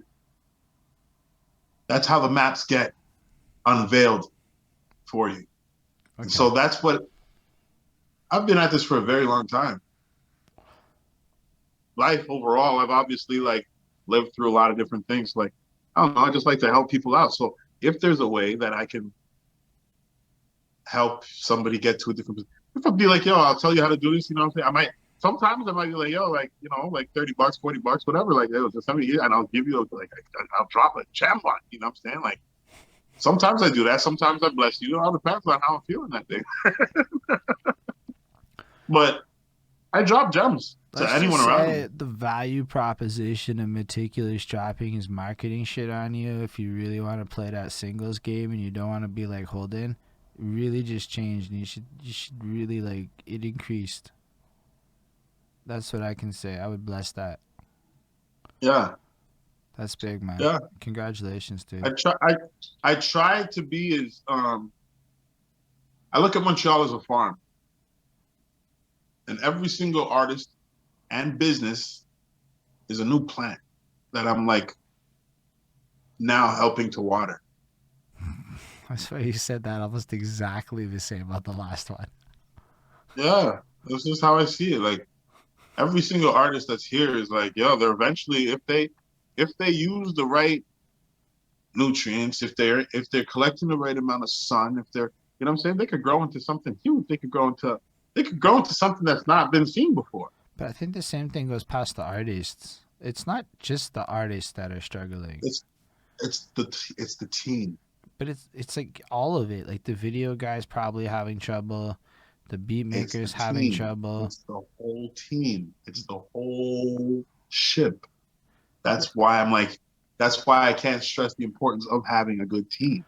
Like, did you all know that Don Dada said flat out on my interview that if you steal one of his Spotify beats, release it or hit him up, he'll probably like let you release it as a remix with split royalties?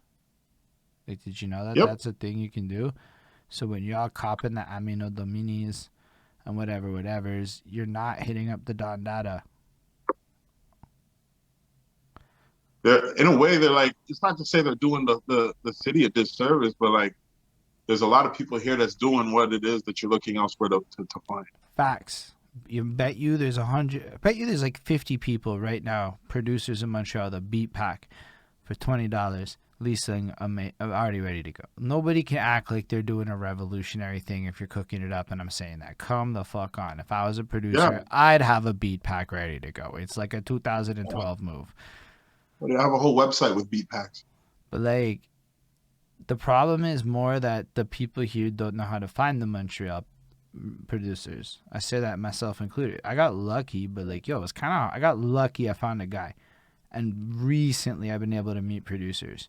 But there was a patch where like I literally made an album with a guy in Alabama because for a while I didn't even know where to find a Montreal dude that I could like price range afford. True. And that was, we're talking 2019, 2020. So I ended up in a bad situation, actually. It didn't go well because he ghosted me and he was in Alabama. And I was like, shit, I'm working local for the rest of my fucking minutes here. I'm like, fuck that, Montreal beats. For real, because at least if you're in Montreal, I can, you know, figure something out. There's ways, man. Like, you can politic with people. Like, my thing is, no free beats, but I'm like easy person to talk to. You know, so like if you have a couple of questions or you want to negotiate something, let's talk. Make it fair, but let's talk. That's true. And I'm just saying, like, every single beat maker I've talked to in Montreal has been mad reasonable. Like, yo, the rappers just don't holler. They steal my beat instead. I'm like, yo, they steal your beat? They're like, they steal my beat. And I'm like, buddy, bro, you know when you upload that beat, we get notifications. Like, you know what happened one time? I was playing music on my Among Us stream, and it told me who stole YouTube beats and what YouTube beats they stole. I didn't look at the timestamps, but I could have identified the exact beat that was stolen because of the copyright claims on my video. Yeah. It was like, man. It's crazy how that works, eh? So it's like, yo, there's even ways to like get caught that you're not aware of. I've had like, it's crazy how like, even me, one time I remember I was at my boy's house and I had some beats at his house. And I remember we were going through different beats. I ended up going to the washroom and I came back out. And another one of this guy's boys was at the house and I didn't know what had happened. Turns out that when I went to the washroom, like he ended up copying like a few of the beats onto his hard drive. And so from that moment, I realized I'm tagging everything, no free beats, if it's leaving my house. That's fair. That's what showed me that. I was like, yeah, but I mean, it's not to say like people are grimy. You know, people are grimy. People like to pull a grimy move as soon as they can. If they could pull a wool over your eyes, they will. And so, but then there's that showed me. Okay. So then there's the other side where I don't know. I'm watching certain people collect things from other cities because the people in other cities come from small towns. They don't have that Montreal mindset where I'm in a city, whatever, whatever. So they know anybody in a small town knows you gotta hustle for anything. You can't pull off what can Yep. be done here. So even the beat maker hustles, the photographer hustles, the everybody hustles, which is where like I Yep. see my boy Eulogy and they got the squad, man. They got it all on lock, and they're all working together to get out kind of the small town vibe. So none of them are as focused on dollars. They're a little more focused on building and making high quality products together as a team, from the video to the whatever whatevers, and they all The put in their team. You work. said it again. That's what I'm saying. But they're not Montreal, fair enough. They're Ontario small town land, but I fucks with them. They're real cool people. Like they're like when COVID's done, people I'm really looking forward to meeting. Um, Yeah. anyway, I forgot My whole exactly. team in Toronto was like that. Like I have a team. Like that's how I built the label, was through a team. But like with that, you have a lot of beat makers and other resources here that are maybe not as aggressive with what they need to do in terms of finding rappers. Yeah. Like if you know the Find people that rappers are gonna be a little lazy. suit your sound. You know what when I did before when COVID first hit, I was speaking on a webinar that I did with Cato on the track at our last interview. When I did that webinar, one of the number one things he said to do is to find artists who suit your sound. Because Yo, he's that like, yo, your beats are from like during this webinar, like this webinar had he had himself and he had just signed two other artists or two other producers rather. He was building a producer team. hold on, is that the same dude that like just is on the Breaking Records contest beat making team right now? No, Okay, that guy was named no, Kato's, so I wasn't sure. I was like, no. Well, no, this is a dude from the States. I don't okay, know okay, about okay, okay, okay, no. okay, okay. Anyways, Yeah, but them guys are good. Yo, Essence and these guys, those guys are good people, man. Those guys are really good people. I knew them. I met them when I was in Toronto. mm. It's pretty cool. That's why when I seen them on there, I was like, yeah, say a word, yeah, buddy. You know. So the number one thing you want to do is what were we talking about before, right? Kato telling you to find people Oh that yeah, make sense Cato. for your song. Yeah, Cato. Yeah. So what the number? That's what he was. So he built a little. He's building a label. So he has like two or three other producers he signed.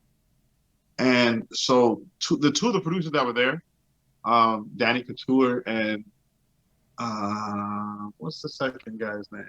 A A something. I don't remember this guy's name. Anyways, he's a dope dude too. Um, so they were part of the judging team. So every time that they were playing somebody's music, they were always talking about like, okay, how long have you been doing this? You got it sounds okay. You got a lot of things that you got to work on, and that would just literally be coaching people's music. But like that's how like when they got to my music, it was just straight like, yo, what was your favorite one? Yo, I like this one. Yo, I like this one too. Yo, this one was sick. Yo. And so they ended up eating it up like it was bubblegum. So they're like, yo, you just got to find people who match the sound that you have and put out music. Mm. And so Ooh, that's that what second I, one. Ooh, I know what you're so talking about. I'm like, And you know what? hold on. Okay. And Huh? put out music. Big Yeah. importance. Yeah. Oh, that part. Yeah. Yo, Yeah. we can't gloss over that part. That's the part where a lot of You people can make the record big all the music in the mistakes. world, but if you're not putting anything out, like, bruh, Albums on a hard drive, this, that, the next thing. uh, that's why I have a lot of my beats on my website. I have some music on Spotify. I got like, just Mm. drop music, release music.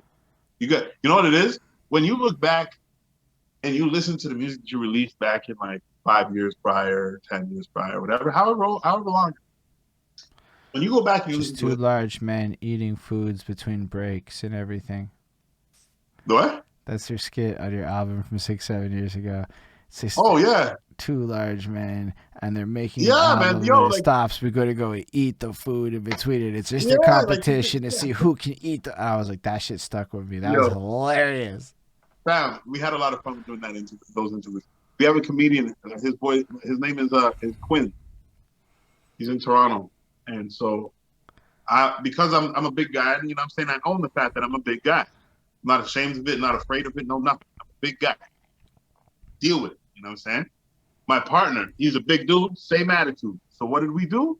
We had a comedian come to the studio and basically make fun of fat guys for 30 minutes.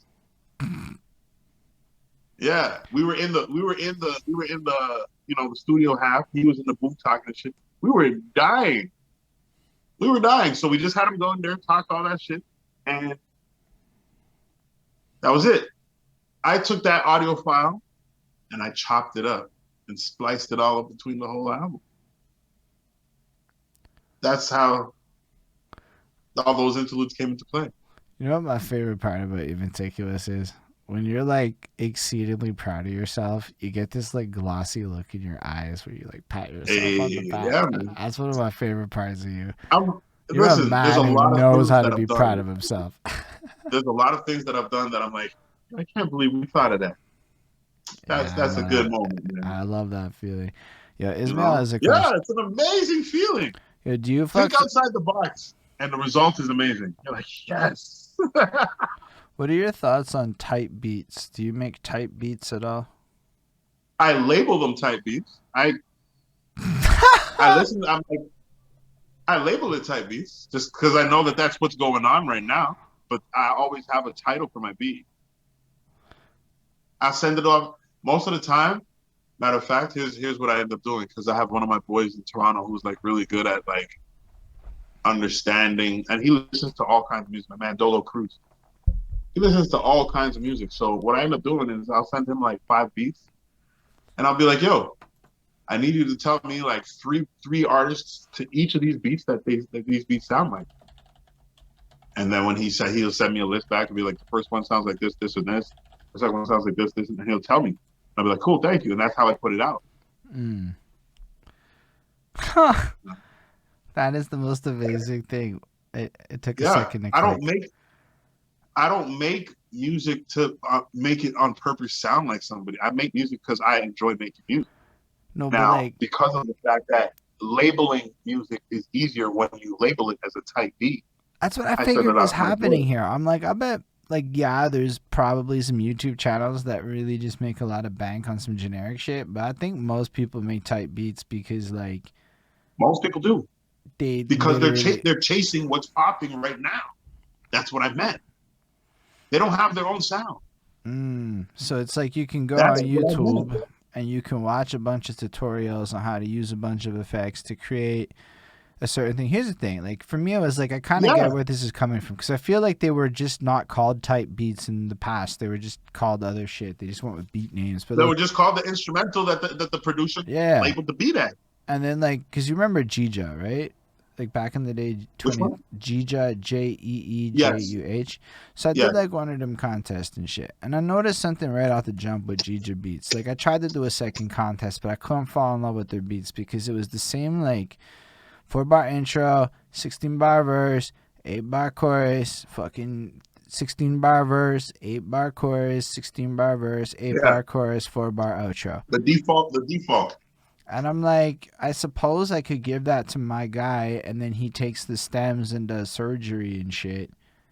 But man, that's like I don't enjoy that. I don't want to have that's your job, beat maker. Arrange music. Yes and no. They'll give you what the basics are. I want a beat maker that arranges music properly. You spoke on something very important. That's the difference between a beat maker and a producer. Okay, then I don't ever want to work with beat makers. Every beat maker I've ever worked with is a producer then, because I only fucks with people who can arrange music properly. Producers know what they're doing. Beat makers just make beats. Like, I swear, every beat I've ever selected, I've never asked for a single alteration on. It was a song, and I met the guy halfway in my head. Yeah. That's how everything on my website is sequenced. They're all ready to go. You know, like you'll hear the difference in the music. Okay, this is where the verse is. Don't get me wrong. There's a 1-2 time you might be like, fuck that, I wrote an extra 90 seconds. You kind of have to make the beat longer. That happens. Whatever. Yeah, that happens. But then I expect him to make it magical. Yeah, that happens. Like I have moments where artists would be like, okay, I want to buy this beat from you. This beat is sick, but yo, can you add a bridge? in a different key. I'll be like, oh shit, okay. Mm. You know what I'm saying? Or that they'll throw it off, and I'll be like, yeah, I could do that. Yeah, Let's do that, and I do it. You know, there's a lot of different fun things. That's why music is so amazing because of all the vast things. It's limitless. nah, it's true. It's It's the only thing that is limitless. There's no like there are times where you can put too much things on a song, yes, but just with all of the options we're staring at, I can make something do anything. To be fair, if you do throw all that stuff on a song, you can even call that avant-garde, and there is a fucking group of people that'll consume that and like bump it.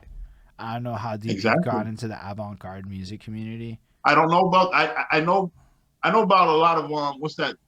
I don't know about what the actual title is. I know that there's a lot of people who deal with a lot of stuttered music, a lot of music that has a lot of effects on it. Yeah, No, I I mean didn't know that straight there was up, actual name. there are people that like are like it's almost like anti-music. Like they play with noise, or like Yeah, yo, I reviewed this clipping album and they literally end a project with like this 18-minute shit where they burn a piano and you just listen to the fuck. It's like ASMR. It's fucking like I don't know, man. People like if like when you say limitless, I don't think people understand all the other directions that some people try to take it. Now, is it that's why I always? don't only make hip hop. Mm, yeah, me neither. That's why I don't only make hip hop because there's so much other. If you go on Spotify, I make cloud rap. If you go on my website, I make a lot of hip hop, R&B, dancehall, some pop. Mm. You know what I'm saying? Like I'm literally like Spotify. When I drop music on Spotify, it's gonna literally. The, I'm working on something right now that's gonna be a big project that I'm gonna literally be hollering. I think yeah, you know about that area. You're a part of it. Well, I You know, I'm was gonna like, I literally want be to be on your project, and you're like, yeah. boss man move. I'll holler at you later. Blah blah blah. But now you said I'm on it, so I'm like, yeah, Yeah. hey, I'm down. I'm down. I'm down. I'm down. I'm I'm down. But fucks I'm with gonna that. work on. You know, what I'm saying, and this project is gonna be like a real Spotify, like you know, it's a big thing. It's gonna be literally like a big collaboration. I already have a couple tracks already done. Mm. Um, I'm sitting on a song already done with like Boy Blue. Yeah, that's You know what big. I'm saying? I Like, need to be on a project with some names. yeah. I'm Elevation. literally trying to. Half I'm these literally people. building out this whole thing. Yo, you know why that's actually significant to me? Just because let's say that happens. This is what that does for me. All those people right now who don't give a fuck that I exist yet would be like, wait, that guy? That guy? That, you know, that's the moment. And it happens a lot. The thing That about it is, I like that because you're an underdog. yo, respect. But that would I actually I, help me I more than it work. would not help me. Like I'm I not like even like lying. underdogs. That shit would like fuck me. Growing up, Montreal's. I've always been an underdog here. Always. You know what I'm That's saying? So true. like, I see what I know what it is to be. So I'm like, you know what? Let's just try to just motherfucking I like. wanna I Everybody wanna ready? go. Let's Can we go. go back to that sound of the city thing? I wanted to ask you about this earlier, but it didn't happen. But I was Yeah. talking to Lush One. Yeah. So Lush One is pretty Okay. significant in the California battle rap scene. He was part of Grind Time. He fucks around here. He's with King of the Dot, but he knows Montreal. Yeah. Like he was able to say, "I could tell you're from Montreal by your accent," which made me realize there's a Montreal accent for the Anglos here, and I There didn't is. even know that. I don't even know what it sounds like There yet. is. I don't know. Like that made me realize, yo, why did we not play to that? Like, there's an example of something that's a sound from Montreal, our accent. We don't even we don't even acknowledge it. The thing about that, I personally don't. I don't acknowledge it because when I talk to people, people think I'm from the States. Fair, but they think I'm from the states too. But I like imagine we could flip that to nah. That's what the states sounds like. We Montreal. That's what I say. I'm like, yo, I'm from Lachine. They're like, wait, what? You Yeah, don't sound like it at all. I'm like, but yeah, they I know, but it's because that you get that in Toronto, or did you get? I get that big time in Toronto. Because You're from Montreal, because I what? went on this Reddit forum just the Yeah. other day on the stream as we looked up at Montreal accent, and it was just a bunch of people who went to Toronto and complained about Toronto's calling them Americans and saying that like that was a real thing. And I'm like, huh, literally never noticed. And then they were doing all this shit where Yeah, I'm like, bro. no, I don't say that shit like It's a Ontarians. big, it's a big thing. When I was over there, I was talking to different people, and like, I'm wearing a Montreal Expos hat. They're like, yo, what part of the states you from? Mm. I'm like, what? Yo, I'm from Oh. Montreal. I'm from Lachine, bro. So okay, so now we know there's an accent. and most of us probably aren't even not aware of it. Let's go a Yeah, I different didn't even route. realize that. So let's talk about fans. So let's be real. Montreal can go real far on top of like us as artists in our little ecosystem. But let's talk about fans. Like somebody that's gonna just pay money to go to your show and then pay money for your merch and then go home and you might never talk to them again. Like a fan. Yeah, yeah. The ones who would give you your email for their mailing list. That shit. Fan. So how do you get? Artists are all supposed to have a mailing list. Actually, I'm grabbing that. That's a good way to put it. People were asking me what I meant by like pure fan or whatever, and I was having trouble articulating it. I like that. Somebody down to give you their email for promotional material. That's a real fan. Somebody that's willing to let you spam them. Buddy, I have a mailing list. It's got about maybe 200 people on it. Yeah, that's lit.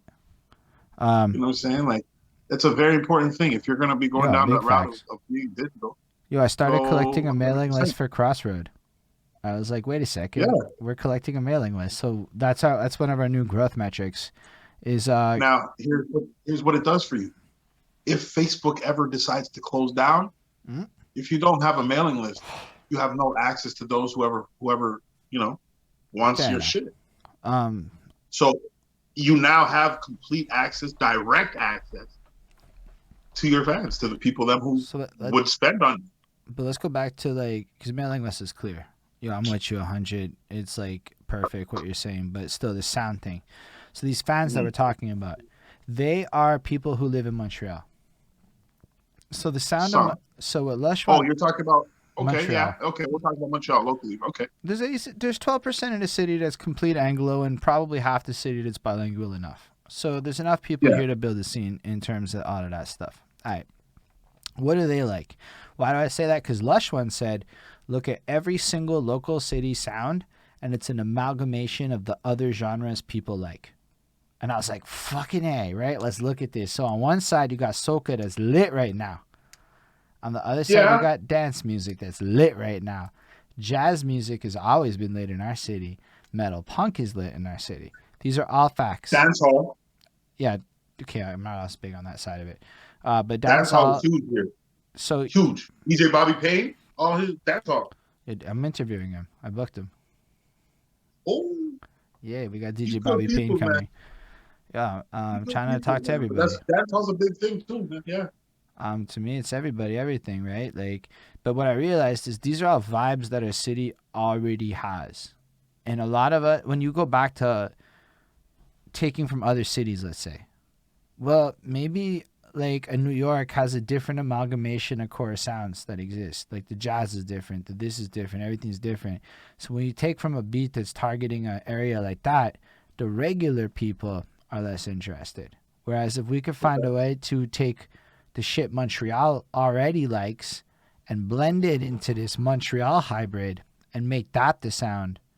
I'm not saying I'm right. This is literally shit I've been thinking about for like a month. But it is a different equation. But I think that's why my next next project is dance music. Because I'm like, the rave scene been like literally making bank 1,000-person type crowd shit for like the entire time the hip hop scene is not. I have a dance beat for you. Yo, straight up, send that. I don't have money. I have a dance beat. Has to be a free beat right now. Taxman's coming. That's what it is, man. When we clear up all that shit.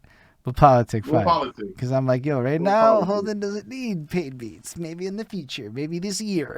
No. Because you know what it is that, like, for example, like, how I'm paying everybody to work on this project is I'm giving everybody a beat.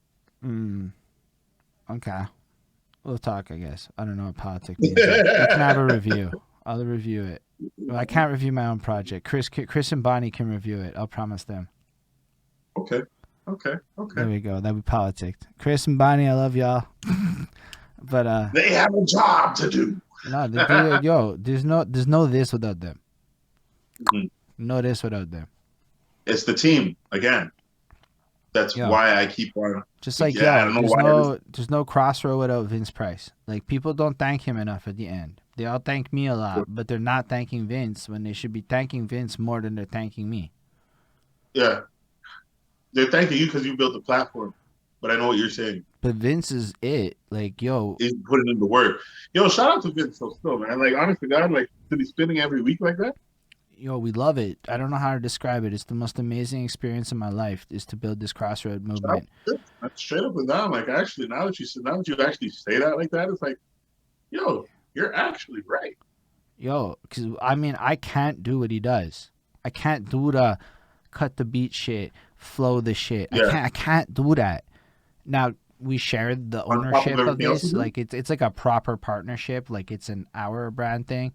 So like Yeah. it's not like that's part of how it works though.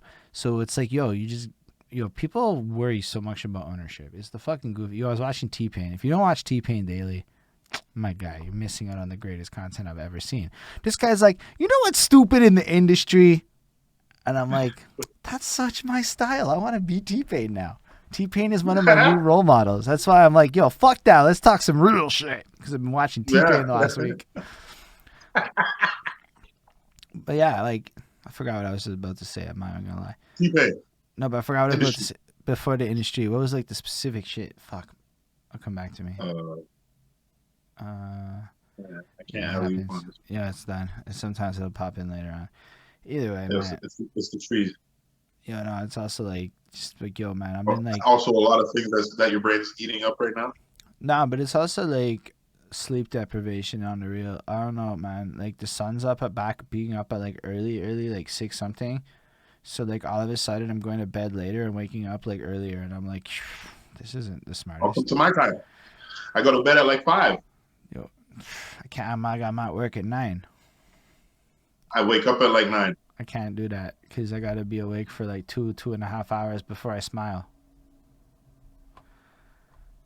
It's facts to me. It doesn't matter what other people is. I can't smile at like, yo, I can't even post on Facebook half the time in the morning because if I do, I delete the shit 2 hours later because it's just some cranky. You'll sometimes see some cranky old man shit in the morning. And then I'm like, why did I write this? This is going to make me lose fans. It's not going to help me gain clout. People don't want to see me do all the negative. Nah, they like it when I'm like, cats and girlfriend. Yeah, but look, one thing I have realized is this. They don't like when you are negative. Facts. However, if you have some real shit to say and it happens to be extremely like that, not necessarily that controversial, but it's just like that real shit, yo, you end up getting a lot of noise on that one right there. It's crazy. So I remember, for example, I used to be a guy who used to like call out like when people were doing fake shit. Fuck, I miss the old days when I used to do shit. Yo, I used to be one of those. I literally felt like I was one of those NFL refs. Yo, this guy over here. Yo, I used to make big. Yo, dog, I would be like, yo, look at this. Yo. And I would literally like, I was a part. Like, I guess you could say I was a part of that blacklisting thing. Sometimes you have to. Okay. Sometimes you like straight up. Listen, I've been through so many different things. Like, there was this one artist. Yeah, we're gonna go nameless. Okay, cool. There's this one guy. Names. Don't do that to me. Who was I don't even honestly, I don't even remember this guy's name. That's like the honest truth. There's one guy. He okay, so I was engineering. This was when I was downtown at the studio the studio. So when I still worked there. I just happened to just build a thing at home so that way I have more options. So when I was downtown, like primarily, I was working with one artist, and I was working while I was still boys with other artists around town. Boom. So the artist that I'm working with in the studio is like, yo, boom, track's done, track's blessed, this. I'm like, okay, cool, but there's problems with the audio, so I need you to get me the stems to this beat, so that way we can really finesse the beat and the song's done. All right, cool. I'm gonna get it from the beat man still. All right, cool. All right. Yo, 2 weeks later, message man. I'm like, yo, did you get the stems to the beat? Nah, I didn't get it yet. I don't know if I'm gonna be able to get it because the man said that something happened to his hard drive, and so he's not able to give me the stems to the beat. And I said, huh? Okay. That's a bad sound. Okay. So that always stuck with me about this one guy. Now, about maybe 2 months later, I'm not recording these guys, but these my boys that I was chilling with all the time. They were going down to another studio, and so they had recorded a couple tracks, and they came back to like, yo, yo, hear this track, yo, this track sounds great. Like, okay, cool. So they played me the song. I'm like, oh, this sounds dope. But yo, you got to go get the stems, and you got to be able to play with this beat, man, because there's some, it's a little loud here. It's got a little bit extra bass here. You want to round that up. Okay, cool. I'm gonna message the man. I'm gonna message him, and the same excuse comes up. Oh, I don't have the beat stems. Like something happened to my computer. I'm like, okay. So you have all these beats, and you have no stem.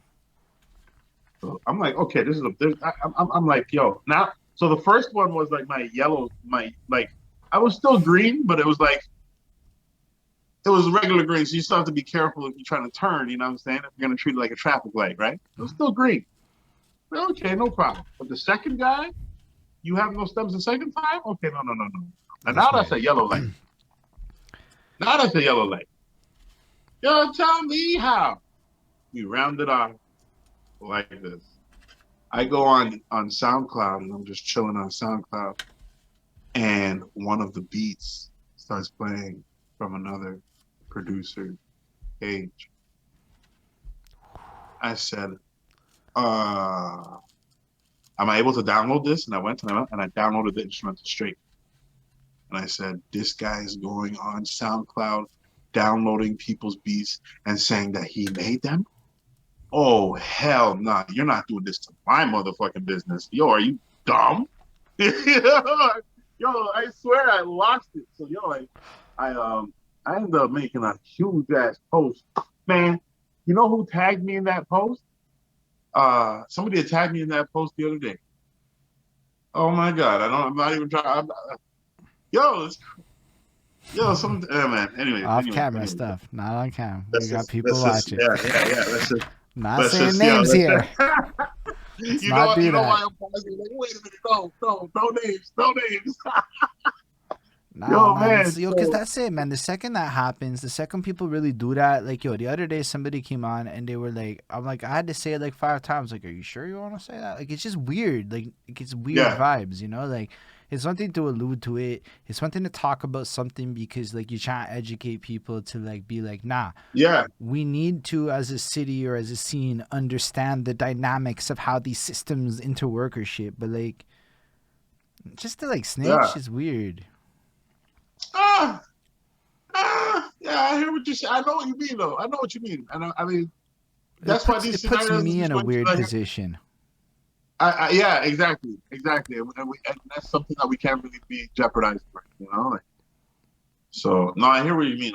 But it was just a really unique situation and scenario. So I ended up making a big long post on this one, and I ended up actually making a post on a videographer that everyone actually uses right now, who was buying beats at the time. I'm not buying beats, but was buying views at the time. Like straight up, one day I remember we put out a music video, and then 3 days later it was like, yo, like 13,000 views. We were like, yo, man. Granted, you gotta also remember the times. Like that's not to say it's okay to do it now, but it was not okay to do it then either. It was definitely not the thing to do them time. So I remember we ended up ousting him, and dog, there are some bridges that I do not care if they're burned. There are some bridges not worth capping. Oh, hell no. I'm a big dude, and if you're a motherfucking wobbly ass motherfucking bridge, I can't be caught over there. Holy shit, I like it. That's well done. Hell no. So when I see wonky shit out of anybody, and it doesn't even have to only be music now. I'm just talking about life overall. If I see something that like, man, why do you move like, you know what? You're gonna move like that sometime with me. Nope. Yeah, I shut that shit down. I'm definitely because I get that. My peace is the most important thing that I realized that anybody could try to steal from. That's a big one too. That's Not a stealing my peace, man. Nah, I'm really into that. I mean, I'm going into that energy shit. That's what I got. It's the Yep. word I use for it. Like people have energies. I'm like, I try to find energy. No, it's not to say that even they're good and bad. I feel like it's more like certain energies vibe with certain energies. Hmm. And I look for energies that I can vibe with now a lot more than other things. Like, shout out to Slitty, bro. That guy's like the homie for real. Like his energy, my energy, I feel like we just fucking vibe. Like it works. True. Somebody else in a True. completely set a skill set does the exact same life might just, I don't know, just feel different, and I don't like it. It just doesn't feel right, and I'm really like, I, That's the case. Even with me when I work with artists. mm, Even when I work with artists, I feel the energies of them because, like, remember, you're coming to record with me, so like, I'm gonna spend some time with you. I will be feeling your energy. mm, Some energy of people is just like, you know what? I can't work with you anymore, and it's not a disrespect thing. It's not. It's just your energy doesn't. It rubs. I can't. You know. like I know I'm like mad susceptible to like certain kinds of negativity, and it will make me turn into a wanker of some kind where I'm like less, like I prioritize the wrong things, in terms of where I should be investing my emotional energy.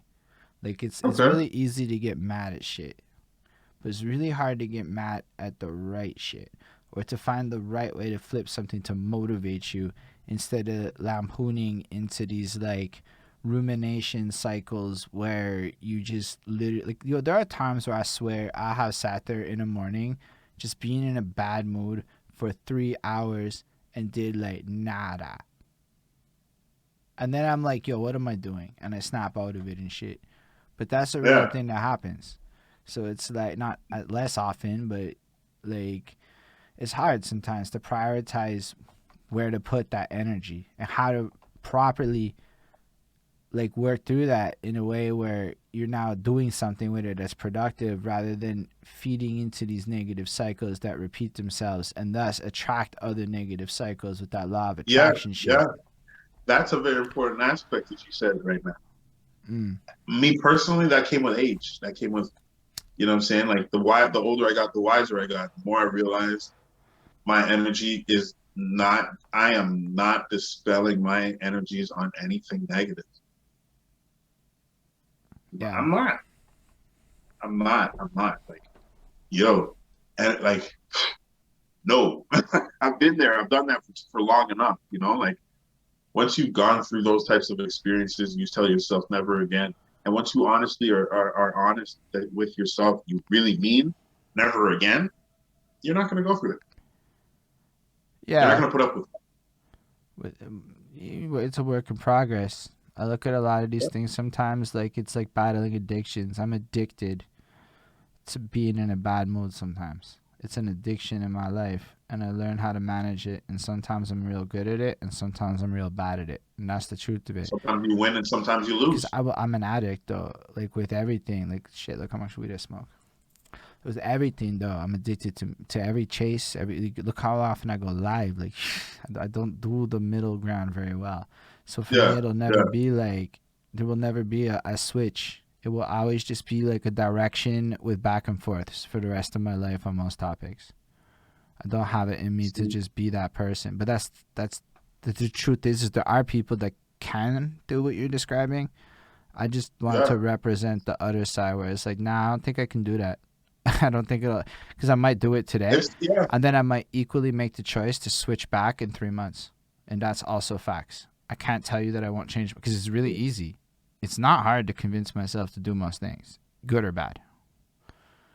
Buddy, it's very easy for me to convince myself to sit down and relax. And yo, Matik, you're going too hard. Yo, Matik, yo, breathe easy. It's easy to sit there and tell myself that. It was very But hard for me to do that. it's easy. The harder, like, but the thing about it is that my dreams are bigger than that. I relate. Yeah, it's My not. dreams are way bigger than me sitting down and relaxing. That's why you barely catch me sleeping. There are times in that like there are times throughout my life where I was I was active throughout the like most of the day, right? So like I wasn't, let's say, like,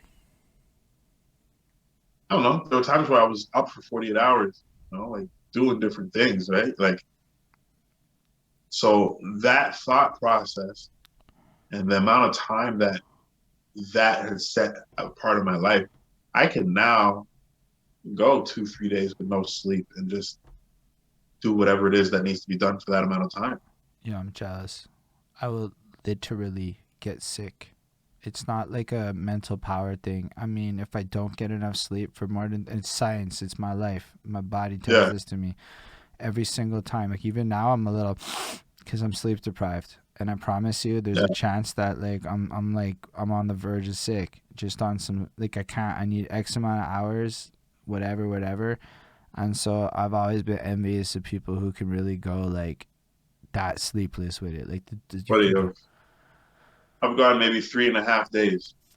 Like, yo, you don't even want to see me on day two. Like I'm a miserable fuck, man. Like I'm so bad at that. Like I really like it, but that's it. Like whatever gets you to achieve maximum efficiency. Exactly. It's all about efficiency, right? It's all That's how about you like, do. hey, My guy, do this is it. what the goal is. And I'm sorry, I have big goals, so I know that I cannot spend 8 hours a day sleeping. But I know for myself, if I don't sleep, I will take longer to do things. So by sleeping, I can do things so much faster that I can give myself to sleep Yeah, within yeah. reason. Lately, it's whatever. I I don't hear know. that. So like That's the flip side to that. I can tell you that like sleep deprived me, I make worse decisions in a micro. Okay. So like the Yeah. man, I get you on the goal shit, man. Sometimes, man. Also, like usually, if I'm like, sometimes you also just want to chill for a minute too, and the only time to chill for a minute is like 11:47 p.m. No. You know, okay, man, you don't have to That's chill when for a my minute. brain is like, I'm like in a beat somewhere, like, or I'm like, I'm happy because I don't have neighbors that like, hey, you're being too loud. I can be making beats at 2 o'clock in the morning, and I'm good. There's a kid that lives there, so we feel bad. Yeah, yeah, I I can't get understand that. past that. I live, I live around like, I'm not even trying to like talk down to them, but I live around a bunch of like old folks, so like they're in bed early and they have no problem sleeping. Mm, we get to hear their recorder progress. They upgraded to like a flute thing, a clarinet or something. So I'm like, fair enough. Hey, Respect. hey, yeah, man. I swear, like my move to Toronto is what really taught me a lot, though. Okay. I did have a question though. Uh, Sorry, it's Ismail's question. I didn't want to forget that. So also comment from Mr. Flacco Liddy Bro. Man, I can't even say it on my own show. We're here. In middle ground, I nap 1 to 3 hours, stay going across days week, but I can't flat out not sleep any at all past 48 hours. So like 2 days is his limit. Ismail yeah, wants to know how you go 2 days with no sleep. Man, I keep saying Liddy Blow. I don't know. I have a lot of energy. Mm. I have a lot of energy. It's always been a thing for me. I've always just been a really rowdy, really energetic kind of person. So like, it's Yo, just I swear it if just my body happens. didn't get sick, my guy, I would just never sleep either. But like it's a sickness thing. Yeah, it just happens. I don't know. It's just because of the time in my life at the time when like when you when you're making different sacrifices to make other things work, that's exactly what it was. And so it was like a matter of like, you know what, sleep, I'll do that later. But to be fair, I do get up early and get going proper. You know, like Yeah, I do yeah, optimize my days. Man, what am I yeah. just? I do a whole fuck ton. But Same like way how we have many conversations before 9 o'clock.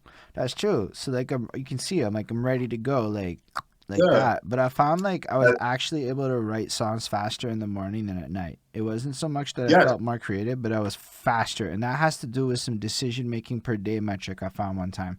And I thought about it. So if you have X amount of decisions you can make per day, it was like Obama or something, and why he doesn't pick suits or whatever. So less decisions, and they all keep saying that shit. So I'm like, okay, so clearly the number of decisions you make in a day has like a finite amount, right, that you can process properly. So the most important decisions I can make to me is my songwriting. So I should write in the morning before I go to work, because after I go to work, my energy is completely different. That wasn't fully the smartest choice. I basically wrote an album on the way to work. It came out a certain vibe. It's actually a cool experience, to be honest with you. Not a happy Yeah. album. So then I learned that Yeah. if I'm writing albums at like 8 o'clock when I'm kind of stoned, it's like, yo, this is more fun. And the whole vibe is different. And I'm like, yo, this is It's crazy to play exactly, with. exactly. That's why sometimes, for example, my even when I would work at the studio, right? Like when I would be working at the studio downtown, when I had daytime session, a whole other flex than when I had my sessions after 8. Mm, You know, like uh, there was that point where I was working every night, like every single night. I'm like, okay, it's cool, it's dope. Get home every day at like 2 o'clock in the morning, and like that would be dope. But like now I'm at a point where I'm like, no, but I mean, like I want to be more creative myself for like what I want to mm. say. So it's I, pretty good. Now I have the label, and now that I'm like pushing different things that we're working on, like I'm like, yes, my peoples are in Toronto, and I'm pushing out their music. That's that's a golden opportunity right now.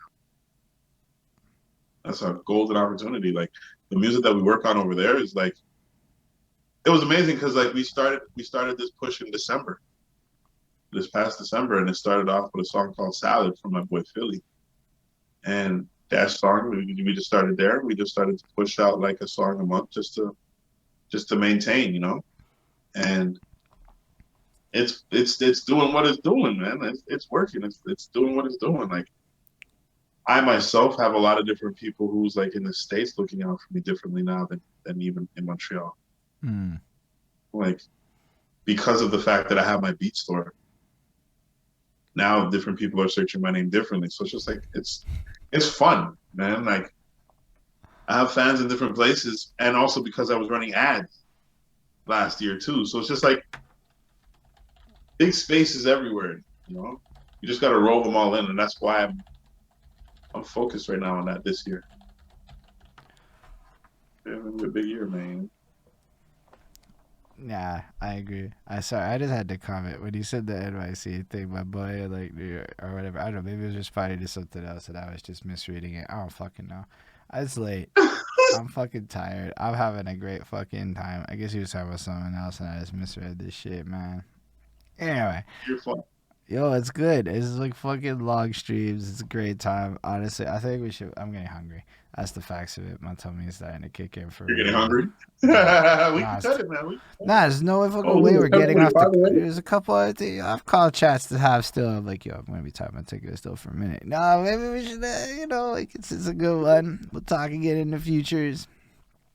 Yeah, man. We have a lot of different like. We're gonna have a few of these, man. We're gonna have a few of these, Nah, and it's gonna man. be pretty good though too, because like as I said, like with 514 online mix, it's gonna be a really amazing thing too, because now like I've got my hand now reaching into like a radio pot. Mm. Yeah, I think there's a lot happening here. I like the fact Yeah, that you're doing all these things too. I like the fact that like even since we last talked in 3 months, whatever, like, 'cause yo, it was January something that you came through for real. Like it was that yeah, long ago. But even in that 3 month span of time, you were able to add to the arsenal accomplishments that you put on. You've already in that time span launched out this new group project thing that you're curating, branched out into backing into getting these people on their radio shows. yeah. All these, I don't know what else you've done really. It's 3 months And man, like pushing the other name of the stuff. game is try to help people get to wherever they're trying to get to, But even, and be honest about it. mm, I, Don't like some most of the time I'm not expecting anything back. They just end up having to give me loyalty. I like that a lot. I respect that. That's well They just said. end up having to give me loyalty, and I'm not asking for it, but it's here. You know, I have a lot of people in my life that I've known for like over 20 years, and I've never had a headache with any of them once. It's a big respect. We talked a bit about that earlier with the customer services and stuff.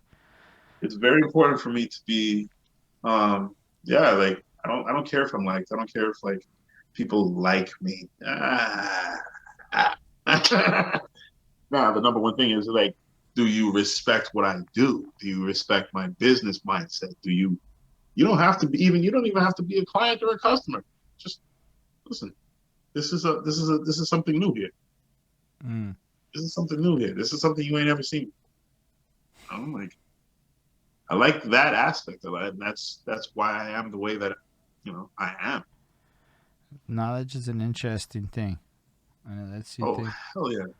Like I've never been worried about like sharing ideas because I'm like I don't know. I think of a lot of things like every day. So I'm That's like, number one. But number two is this: even if you give somebody else an idea, they will mm. never be able to achieve it the way that you would. Nah, I just look at it even differently. You can maybe even achieve all my ideas better than me. You'll come up with another one that's better. That Yeah, was your idea. doesn't So that's even. the pinnacle. It's not even better. I You know? just will never stop coming up with ideas. So I might. That's how I feel Yeah. about it. Yeah. Like it's more like that. Like whereas, so it's like cool. I'll share every piece of knowledge I have now, and then I'll learn more, and then I'll share that knowledge, and then I'll learn more, I and hear then I'll some. share that knowledge. And then in the process of that, I'm certain a lot of beautiful things will happen because that methodology has done really a lot in the last couple of months, like last year of my life, I would say. Just sharing knowledge. Yeah. I don't know. It's interesting shit. My entire life has been this, bro. But yo, for real, Entire life has been this. I want to keep it running, but like I definitely don't have the energy to be on cam no more to the same degree of quality control that I have because my tummy is like fuck you, and I know there's food over there and shit, and I'm like dying. So I apologize. I Buddy, really I have popcorn chicken that I got waiting for me, man. nah feel that shit, man. So yo, like I appreciate all of you watching too. I appreciate you, Metikulus. You're a wonderful person, and I look forward to everything that we're gonna do. Y'all make Yeah, man. sure the links have been flowing through the chat a bit. The people watching in the future, like his link tree is there. It's got like 18,000 fucking links in it. Pick a service. It's got a specialized blah blah blah blah. It's all there. All the things he does, and it's a lot of things that he does. So you should peep that shit. Metikulus.ca has it all. That's it. Metikulus.ca is probably quicker than the link tree, but the link tree visualizes everything you do with like a lot of stuff, right? Whereas the other thing goes there. No, when I click on your link tree, people don't know this. I'm kind of like looking at a lot of link trees lately. Your link trees for people who don't have a website. Nah, for real. All the social medias are like flagging it. I mean, you need an alternative. Like, it literally gives you error messages off of TikTok and shit saying, "Do you trust this website?" And your conversion rates are gonna drop like crazy. Find the new site before it. I seen it on fucking Instagram already. So like, flip the fucking Linktree to a new site that effectively is Linktree. I'm using Linktree here. Don't get me wrong. I'm doing it myself. I use Linktree on mine too, but Metikulus.ca is like my Linktree. No, I hear you. I just meant like when I clicked your Linktree though, it was like, whoa. It was literally like a list. A list like this. Most people have like usually the OnlyFans people have the most on their Linktree, more than the rappers and stuff. Metikulus is like a rapper plus an OnlyFans number of links put together. Let's stop this guy. Yo, stop this. I just like this, rapper producer. I know we have a Linktree Ismail, but it was the social media sites that have it in the link in bios that was blocking it. I saw it. That's the only place I've seen it blocked. So given that's the case, it does affect your CTR, and you know I'm right. So like, yeah. No doubt about it. But no doubt about it, man. That's why just something I saw. It was like somebody else's thing. I don't know why, but it was a real thing. Maybe there's another site. To me, it's like not a huge concern in my life. It's just people who really want to know will click. Yeah, fuck it, because everybody knows what Linktree is. Anyway. Yeah. Thank y'all for watching too, though. All of you, like, it's so encouraging. Everybody, I see Critical there. Ismail, Gordon, Jenny, Liddy, Bro, Flacco. I should say his name the best. Bonnie's somewhere around there. Bonnie made fries and shit while this was happening. She was like, she's the best for real. everybody out there that's in the future watching, you're all so wonderful. I do mean that from the bottom of my heart. On that note, definitely want to say the like, subscribe, and all that crap. Special thanks to the patrons: Ismail Gadam, Secrets Powder, Jonathan Barnes, DJ Black, Hurricane, Linda Williams, Scribbler, Dope. They support what we do. If you have Amazon Prime on Twitch, you can hit that subscribe for free and give me money. And twitch.tv/behind that suit for people in the future. No, patreon.com/behind that suit. Fuck that plug up for the people in the future watching this. On that note, everybody, we gonna raid somebody from Golden Jenny's recommendations, drum beat tent. I don't know how to say that. So, yo, live long and prosper, everybody. I fucking appreciate y'all.